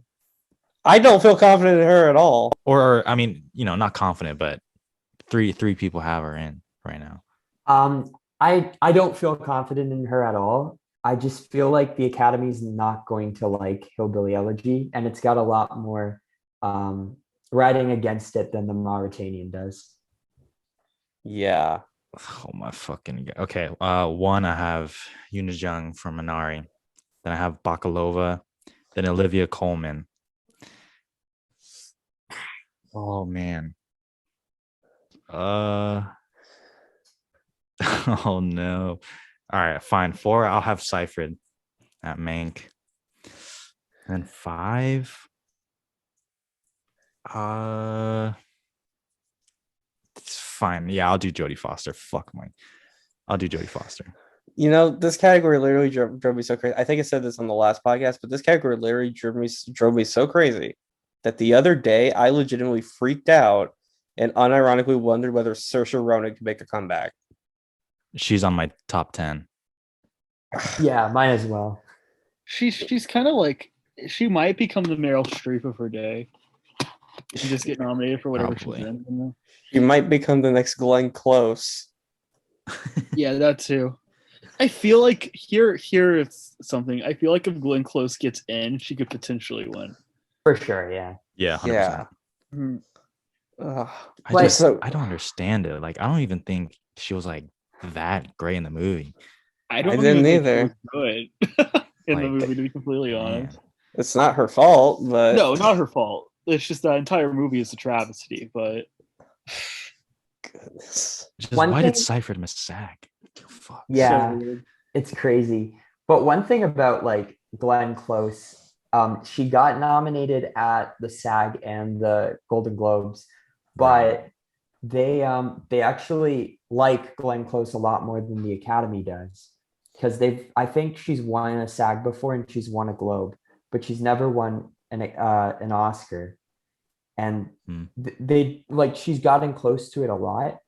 So I feel this could be kind of like, obviously the performance I'm about to reference is a lot better, but it could kind of be like a Amy Adams situation in Arrival, where she doesn't get nominated for that movie because like Amy Adams is in a similar situation with the Academy as Glenn Close is, where she's gotten nominated so many times and she never wins. So it could be that, like, that kind of thing where Glenn Close gets nominated everywhere and then just not at the Oscars. What if Glenn Close is J-Lo this year? Yeah, Yeah, but that's fine. Yeah, I just got a very disturbing image of Glenn Close and Hillbilly Elegy on the stripper pole. oh no. Okay. You didn't have to share that. Yeah, it's you in my head. you did not have to say that. It's for the listeners. All right, so that was a good podcast, guys. I don't know. Ugh. Damn. How many categories do we have left? 4, 5? I still think, what if Ellen Burstyn gets in here at the end of the day and we're all like, oh, damn, we knew it. It could happen. That's the thing. It literally, could, yeah. literally, Elizabeth Debicki could get in. Who knows? No, all 5 slots are taken by Kathy Bates and Richard Jewell. Yeah, we all know it's gonna happen. Because Richard Jewell's the greatest movie ever made. There is a bomb in Centennial Park. You have 30 minutes. Yeah, we've And already discussed this. I hope Glenn Close doesn't get in, to be honest. Yeah. I don't want her Also- to take a spot. Like, she'll be back. Like, she'll get nominated again. Yeah. So, like, I don't like this narrative that she needs to win. Like, it doesn't have to be like this year. You know what? Olivia Cook for Sound of Metal could happen. Oh, fuck. If that happens, the movie's definitely getting Best Picture nomination. Oh yeah, for sure. Like if they do supporting actress first, Olivia Cook gets in, it's done. Like it's Same with Dominique Fishback. yeah, Yep. which I that's think- probably more likely, but like Yeah. still. I think Dominique could totally get in. Potentially, yeah. All right, Jared, you have supporting actor. I was supporting actor. Wow, thank you. I feel like everyone was kind of like having headaches over best supporting actress. I think supporting actor is just a little bit more clear, and I have A little two, bit. a little bit, I like disagree, underline a little Jared. bit. Okay. I have two choices, to be fair warned, that are more wish fulfillments, but I'm going with my wish fulfillments because I need it in my life right now.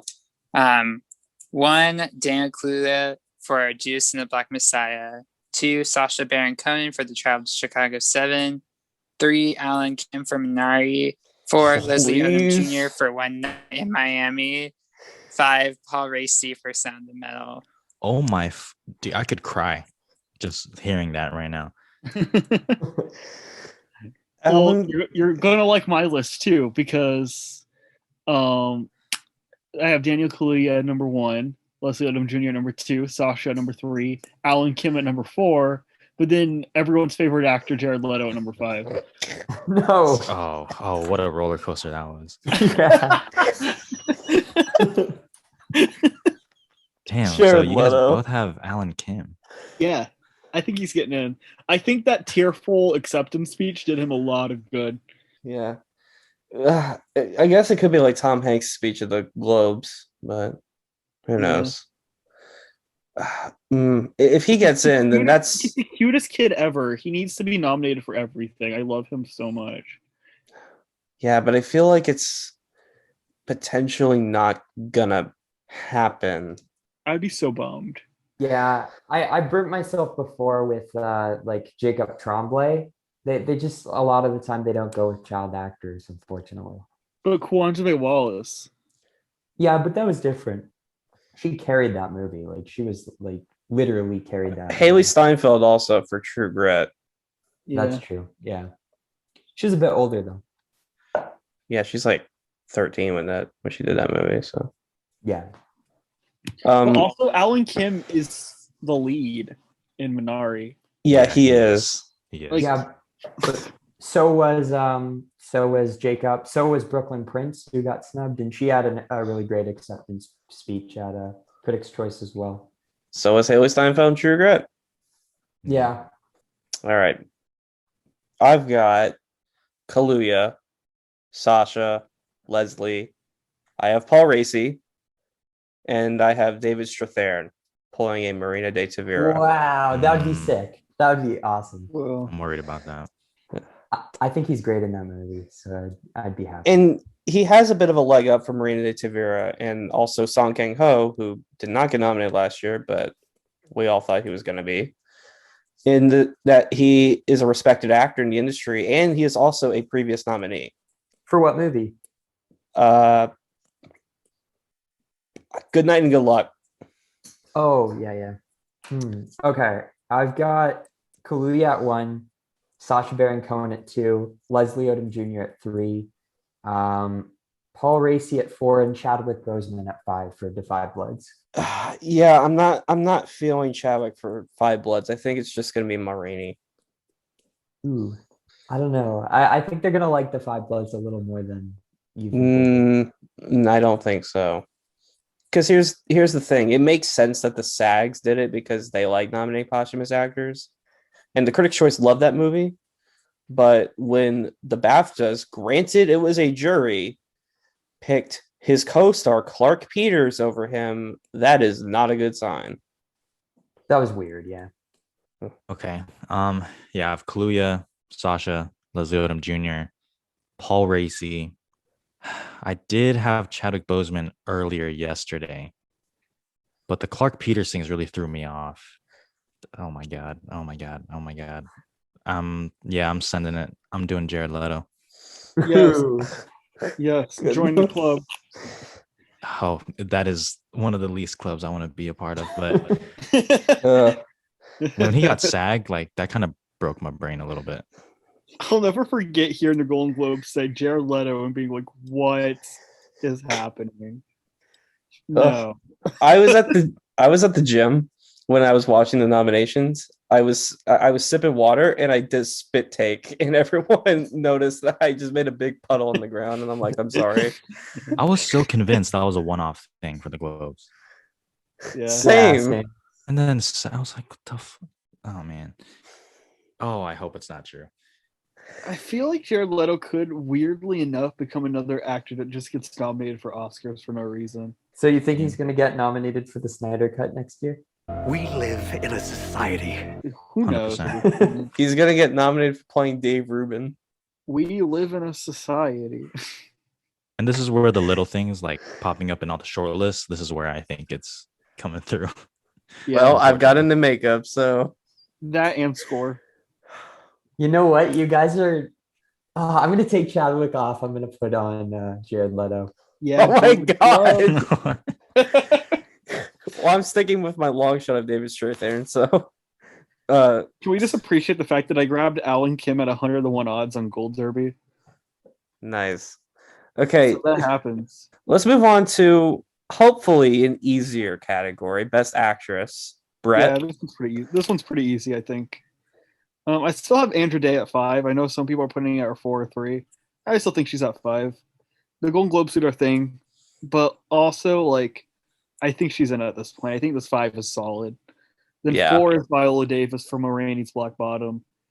3, I have Vanessa Kirby for Pieces of Woman. 2, I have Frances McDormand, and 1, I got Carrie winning it. Yeah, I'm sticking with my girl, Carrie. My favorite performance of the year. I wish this was true, but it's not. Wife. But I have Andrew Day at 2, then Francis at 3, then Viola, then Vanessa. And I think if anyone from this top 5 is snubbed, it is Vanessa Kirby. But I don't think it's gonna happen. That's so crazy to me that she's like snubbable here. Well, it's because the Yeah. movie is weak. But she's so fucking good. She is. And- that 30 minutes alone is goddamn. All right, yeah, for sure. And that's such a tough performance too. It's one that you'd think that like awards bodies would want to recognize. Like I thought she was going to be in the winning conversation at the beginning of awards season, and Yeah, just me too. Never happened. Yeah. Here's my hot take. I think Andra Day is the one that's snubbable. And if she was snubbed, it would be replaced with Amy Adams. That was a possibility a month ago, and now I think it's not happening. It's funny because Amy Adams and Glenn Close are the two that always get nominated but never win, and I have a feeling neither of them are even going to be nominated for this. That was a SAG's gonna SAG type thing, and that was a movie they didn't even nominate for ensemble. Thankfully. It's because of that kid, the kid that played the main kid. Like, yikes. I hope he's doing well. I hope he got paid well. It's just that whole movie. Never mind. I don't even want to talk about it. It's fine. Here's the thing, though. Who is a formidable enough contender to take down anyone here?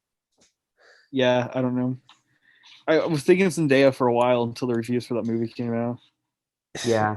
I'm gonna be honest. I never really fully bought into Zendaya, and I just had her because, not good enough competition. Like you guys were like, I know Tristan was like, George, you're sleeping on Zendaya for a win. When we were doing our SAG predictions, and I was going on how Carrie could win, and I was like, no, it's not happening. I really thought she was going to win because the Emmy thing, but yeah, people hate that movie. And Euphoria is also Yeah. more well liked, and it's better, even though I'm not a big fan of that one either. Let's just get this out of the way. Does anyone have a different top 5? I don't think so. No. Yeah. I don't, but I don't think Zendaya's in the 6th slot. I think Sophia Loren would be. I don't I think have she's Yuri got it. Han in the 6th slot. Dude, Yuri Han. Oh my goodness. But That'd be awesome. this top 5 seems pretty excellent though. So like that would be Yeah. it'd be pretty weird if Is it possible Rosamund Pike gets in there? Because I know like that No. movie, it did pretty well on Netflix though, and then she won at the Globes. that was She'd be Globes my doing 7. Globes. Those Globes Yeah. doing Globes. Yeah, I think that's the top 5 is pretty solidified. Yeah, for sure. Drama Globe 5, 2 years in a row. Goodness, Does everyone have Carey Mulligan winning? Yeah. I Yep. do. Yeah. All she needs to win is SAG, and then she's probably got it. But if she doesn't win SAG, I'm gonna cry. All right. If she doesn't win SAG, I'm sure we'll have a podcast episode about that. Yeah, and I'm gonna accuse them of committing war crimes on the same level as Biden bombing Syria. All right, actor. Best actor. John, you've got the floor. Okay. Man, I've gone back and forth so many times, but I'm gonna end up being boring and just hedging my bets, and I'm gonna go with the SAG 5. That's my five as well. I'm And considering because I've kept Stephen Yeun at like number 6 like this whole time, even like last month, but I'm just doing it. I think Minari's has too much momentum at the right time, so I think he'll get in. something I've been thinking about is what if Stephen Yeun drops out for Tahar Rahim? Yep, he's But my then 6. I also thought about Gary Oldman potentially falling out so that both could get in, but that's I don't think it's happening. There's also an outside chance for Mads Mikkelsen getting in. Yeah. Yeah. But I actually don't have Stephen Yeun, and I have Delroy still in. Dude, I wish it could happen, but it's not going to happen. But Stephen Yeun's really great in Minari. Yeah, he is. But I also think that he might not get in because he's not in enough of the movie for like a lead. You know what I mean? Well, here's the thing. Out of all the other formidable contenders, he probably has the most name recognition. That's fair enough. But the thing about it is, I think if Stephen Yeun was in a supporting actor and there was no Daniel Kaluuya, like he would be in winning conversation. Yes, I agree with you. Yeah, same. Or he'd be top 2. You know what I mean? Yes. Yeah. But Alan Kim is the lead of this movie. This is just voter fraud. It's A24, man.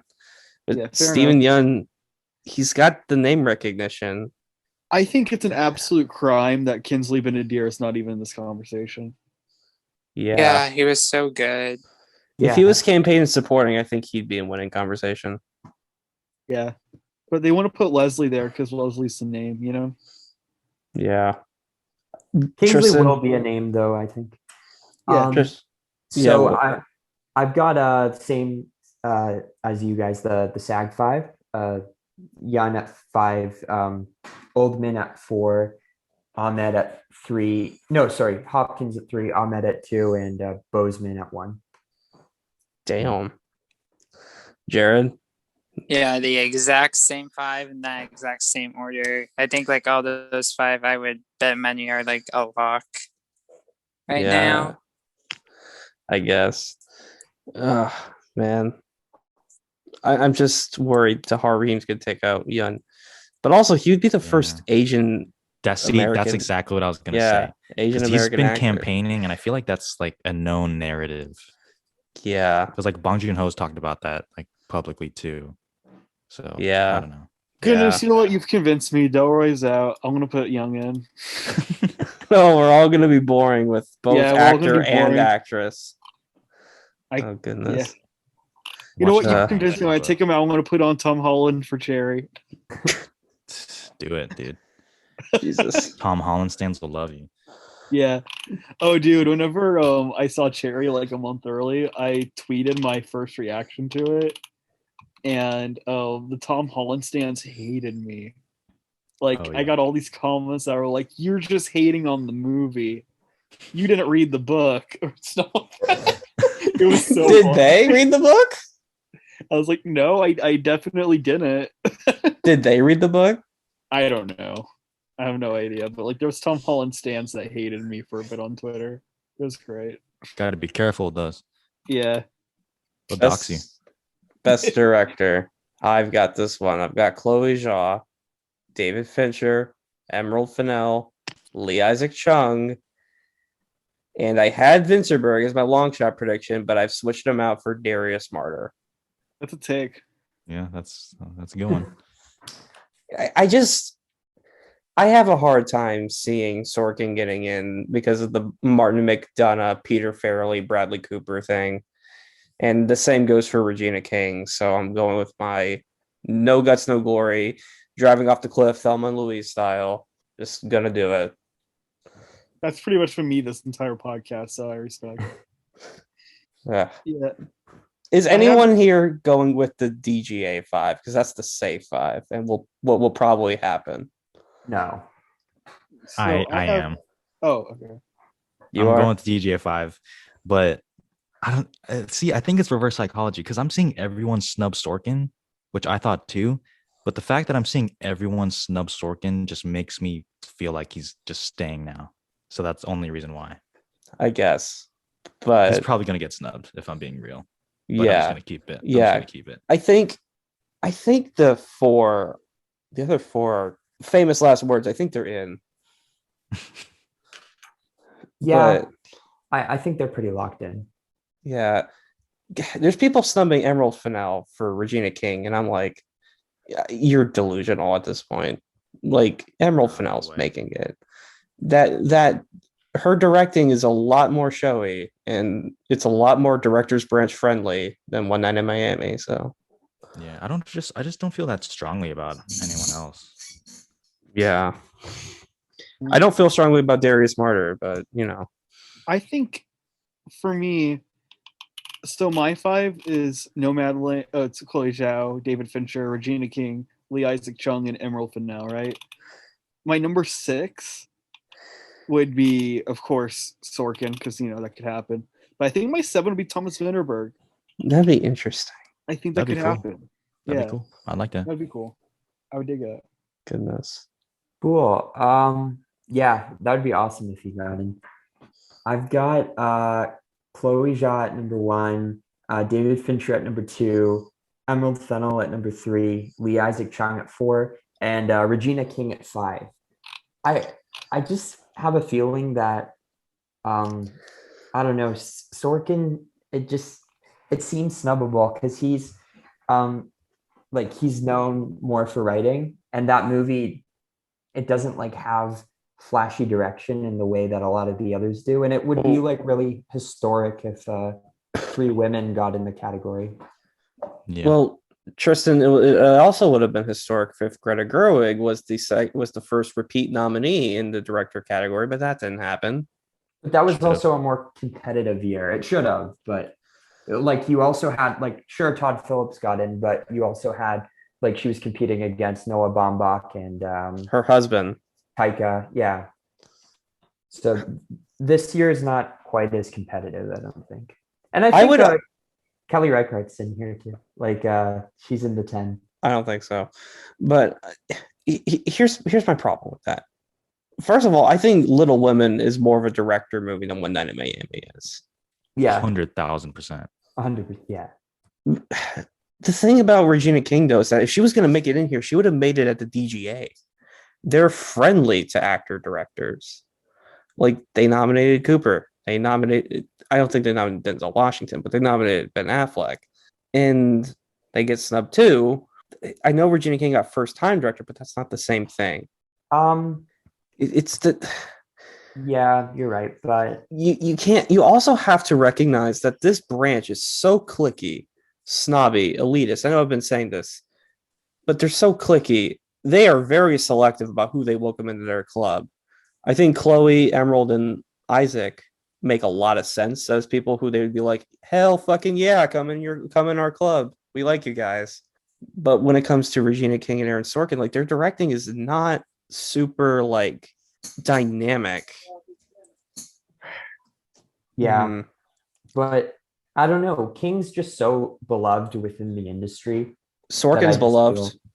Yes, but I think they're gonna keep him in screenplay for now because I don't think they're gonna welcome him into the directors club quite yet. Well, then why do you think they will welcome Regina into the directors club?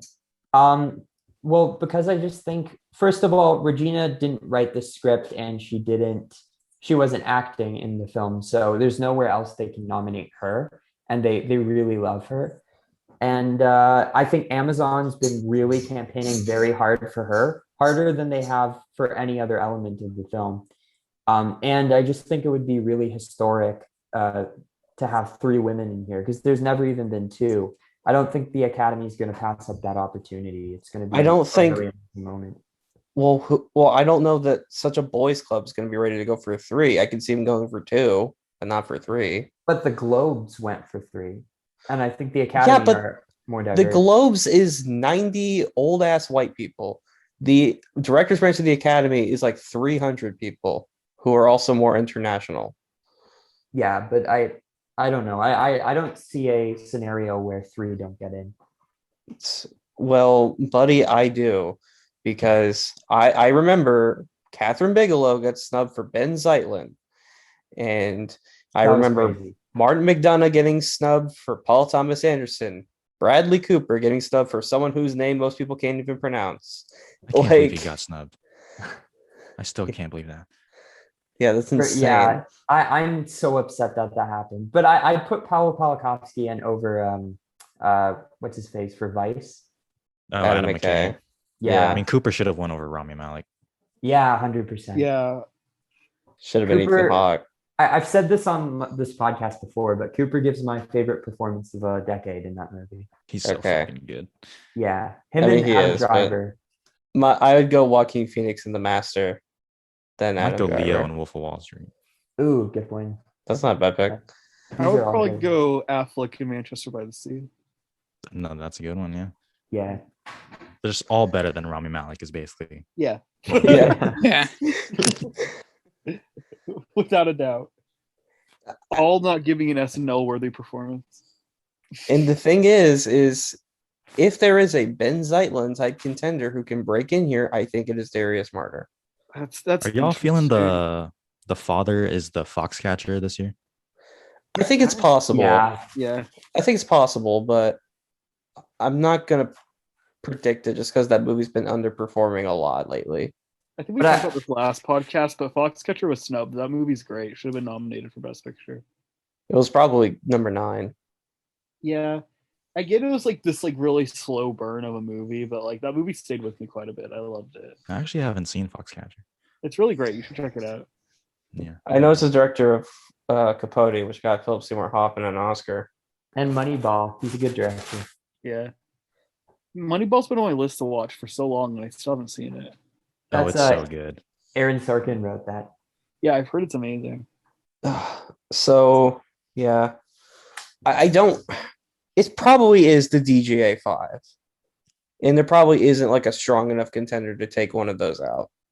But I am gonna just drive off the cliff, Thelma and Louise style, and predict Darius Martyr. Not a bad pick. Yeah.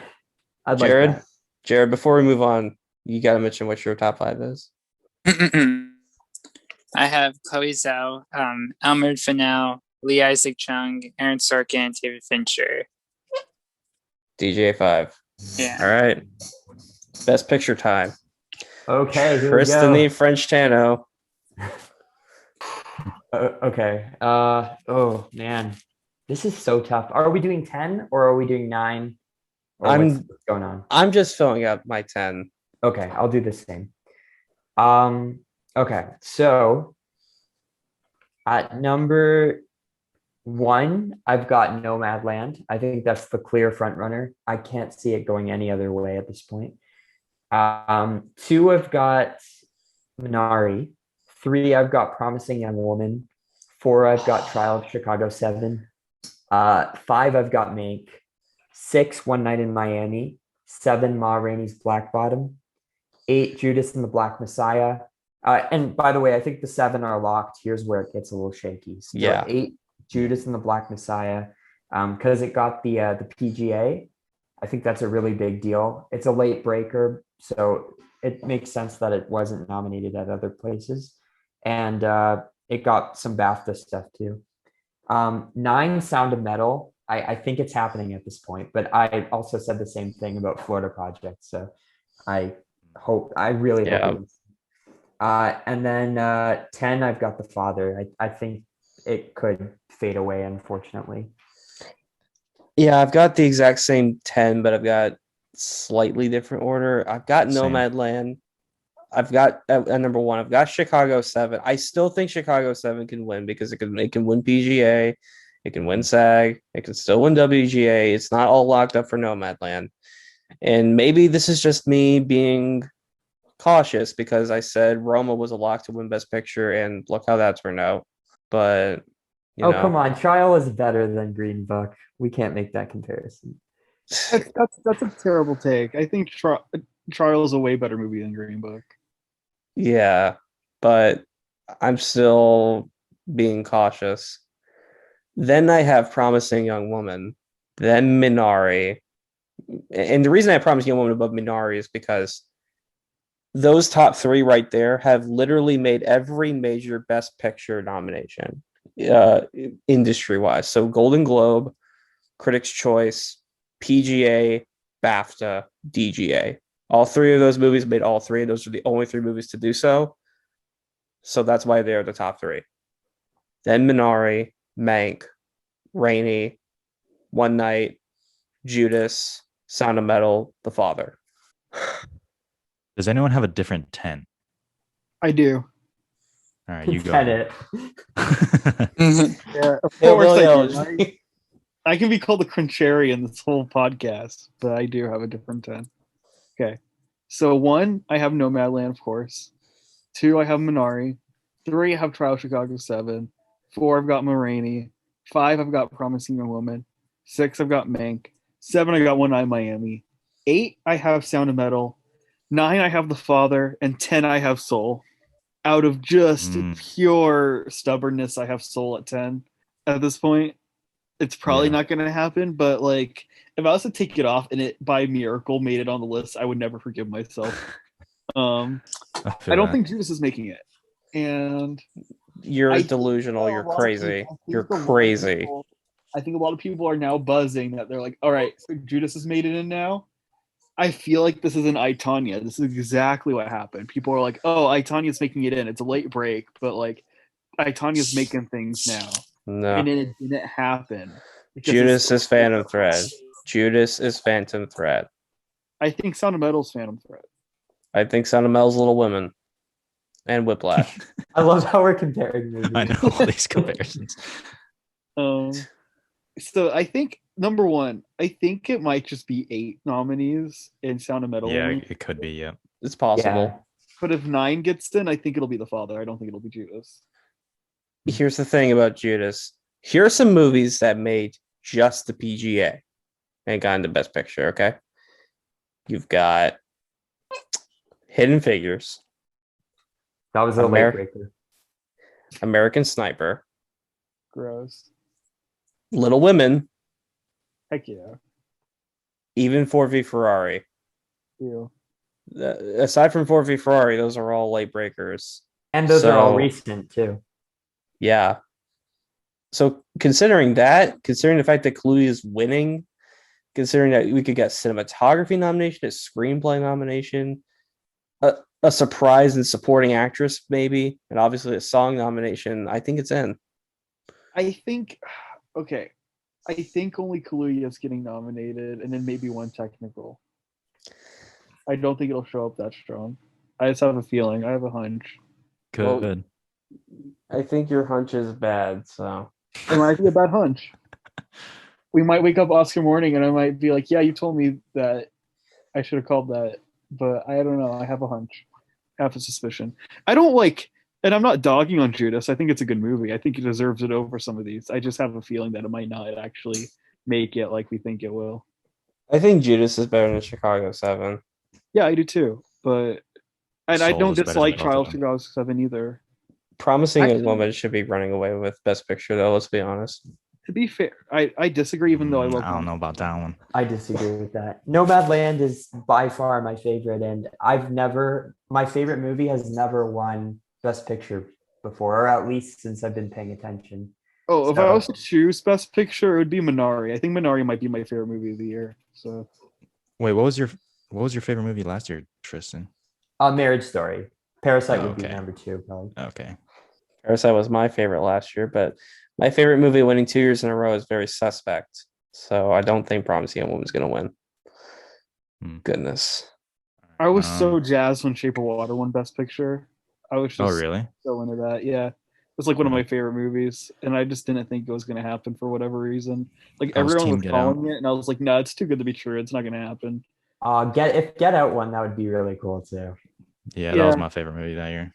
I was back and forth between Team Call Me by Your Name and Team Lady Bird, but also Florida Project. I'm so sad it didn't get in. Yeah.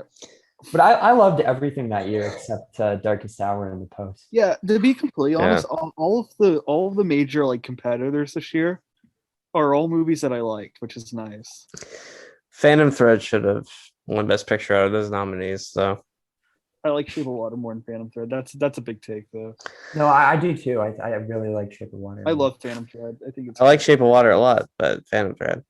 But yeah, this year I think we've got like, despite it being like a COVID year, right, and like not that many movies came out this year, I think we've got a pretty good lineup overall. like there's not even a Ford v Ferrari pick, you know, that's just like boring. Beyond that, there's no Bohemian Rhapsodies or Green Books. Oh yeah, my that's God. the worst year for sure. I hate Bohemian Rhapsody so much, dude. Yeah. Yeah, that stand movie's that movie. terrible. Look, I was a Green Book defender back in the day, but yeah, I think this year has a lot more interesting competitors than 2018 for sure. I just Jared. remember working at I was still working at the theater that I worked at when Bohemian Rhapsody came out, and all my coworkers when this talk about how good it was, and I just told them all, I was just like, this movie isn't great, and then they just thought I was cynical. Nice. Yeah, Jared, do you have a different 10 than us, Jared?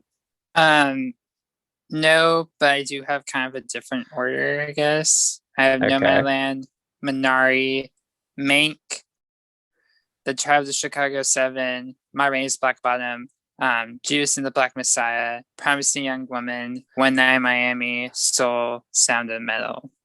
Nice. Jared, Oh, Soul Squad, heck yeah. Heck yeah. Jared, you When the world you and me are the two people who have Promising Young Woman as their favorite movie of the year, and you have it that low on your list. I'm being kind of realistic. Yeah. Feel like the Academy is gonna obviously go for Nomadland. It's gonna go for Minari. It's just like they're gonna go for those top 6 more than.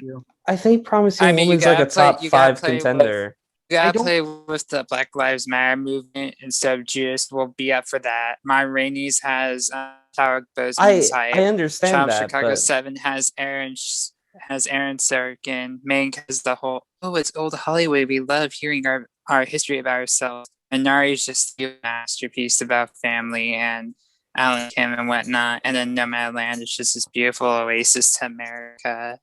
I feel like all 7 of those movies, like all of those movies you just mentioned, though, are like have a certain level of Academy type appeal, or they're like Academy members would be like, "Oh, this is interesting." I mean, even like Promising Young Woman, like Academy likes to go for firecracker movies a lot. So yeah, it's got some of the same appeal that something like Get Out had, where it's even Parasite, where it changes its genre a lot. Yeah, Parasite, 3 Billboards. Yeah, they've done that in recent years, where they like these like, it's not quite a genre movie, but it dips its toe into different genres. No, the Academy has been warming up to genre movies. Yeah, it's getting there. Snyder Cut next year. Let's go. I'm not ready for that. I'm telling you, Twitter will blow up on the day it's released because beyond the fanboys being like, this is the favorite of the year. And then next year at the Oscars, when it's not nominated, it's going to be trending Snyder Cut. Where's the Snyder Cut at Best Picture? Where's the lead of Battle Angel for Best Picture? I'm curious, though. I'm curious they'll say that. I'll give it a watch. Really devote 4 hours of my life to this, though? Like, that's so freaking long. Okay, but will the Snyder Cut be considered like a movie, or will it be considered a series when it comes to award? Man, I don't know. It's going to be 4 hours as a movie, so I guess it's a movie. Yeah. It was supposed to be like that, but then the studio and Zack Snyder were like, nah, let's just go all in on 4 hours. I'm exhausted already. Wait, Jonathan, did you give us your 10? What's up? Did you say your Oh, turn yet? oh no. We'll have the same 10, but different order. So I have No Man Land 1. I still have Chicago 7-2 because I can still see a path for it to win. Yep. Then I have Minari at 3 because that seems to just be going up, and I haven't heard anyone say anything bad about it. Armand Then I White. have Did then he I have- really? I wouldn't be surprised. Oh, okay, I'm looking it up right now. I'm gonna be so mad. Sorry, I'm so sorry to interrupt you. No, you're good. I have Promising Young Woman at 4, even though I am worried that it's reached its peak now. Yeah. But, regardless, still at 4.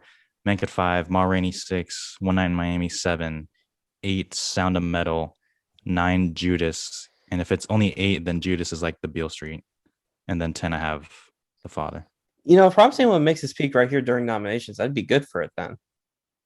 Yeah, that would be good for nominations, but for I don't know, anything like Wins. major, like as wins, I'm not sure. I think it might only win Carey Mulligan, honestly. That's possible. Yeah, it could. If it wins PGA, then, well, first of all, I'd be shocked. But if it did, then it might win Best Picture. Good. I mean, Minari might get 0 wins, so who knows? That would suck. It'd be so sad. It would be so sad. Minari kind of deserves picture, honestly. But if Nomadland won, I want to be my pick. That movie's amazing. Well, if I were going to rank these personally, I put Promising Young Woman 1, Minari 2, Nomadland 3, Mank 4, Judas 5, Sound of Metal 6, Ma Rainey's 7, One Night 8, and then I haven't seen The Father. Am I forgetting something out of these 10? What about Soul? If I was gonna rank Soul, it would be between no, it would be behind Sound of Metal. Ew. I think Soul's better than like 2/3 of these nominees. Yeah, you're right. Yeah. It's better than half of them. Yeah. Definitely one of the best of the year. for sure. I think Soul would be the best. Soul or Minari. They're really Oh close. wait, Chicago 7. I would sandwich that between Ma Rainey's and One Night. Soul, Minari, and Nomadland were my top 3 of last year. So those would just be the top. Soul, Minari, Chicago, I think. Oh, nice. I think for me, it would be like my top 3 of the nominees would be, or I guess out of anything, would probably be like Nomadland, and then Sound of Metal. I don't know. I'm not going to rank them all, but Nomadland and Sound of Metal are like up there. And then I really like Minari and Promising Young Woman as well, and Soul. Promising, Minari, Nomadland. That'd be my 3. Probably Promising, Nomadland, and then Judas in 4th. Yeah, Judas. I think Boy State would be my top 3 here. I really love that movie. Yeah. Boy State's so good. I mean, these Best Picture nominees aren't bad. Yeah, they're not. Like the floor isn't as low as like what it could be with like Bohemian. For sure. Yeah. Now watch Hillbilly Elegy Surprise. Or The Prom. Oh. Before we log off, Brett, did you find Armand White Minari? I didn't. I don't know if he's reviewed it or not. I can continue to look. Oh, goodness. All right. Well, there we go. Final Oscar nomination predictions. We're probably going to get 90% of these wrong. Mm-hmm. But guys, movie review. Minari pushes fake immigrant issue. Oh my God. Oh, Lord. Armand White. Goodness What? gracious. Wait. He shouldn't have a job. Remember when he got kicked out of the 12 Years a Slave screening because he was screaming about why the movie was racist? Yeah. We should cut this out in case he watches us because we don't want him to hear that. Cares? If Armand White watches this or not, that's crazy. Oh my gosh. I don't care what Well- Armand White thinks of me. Okay. Sorry. All right. Well, anyway, cross my heart, hope to die, and let's prepare to crash and burn on Monday morning. Thank you, everybody, for listening, and I'll see you guys next time. Bye.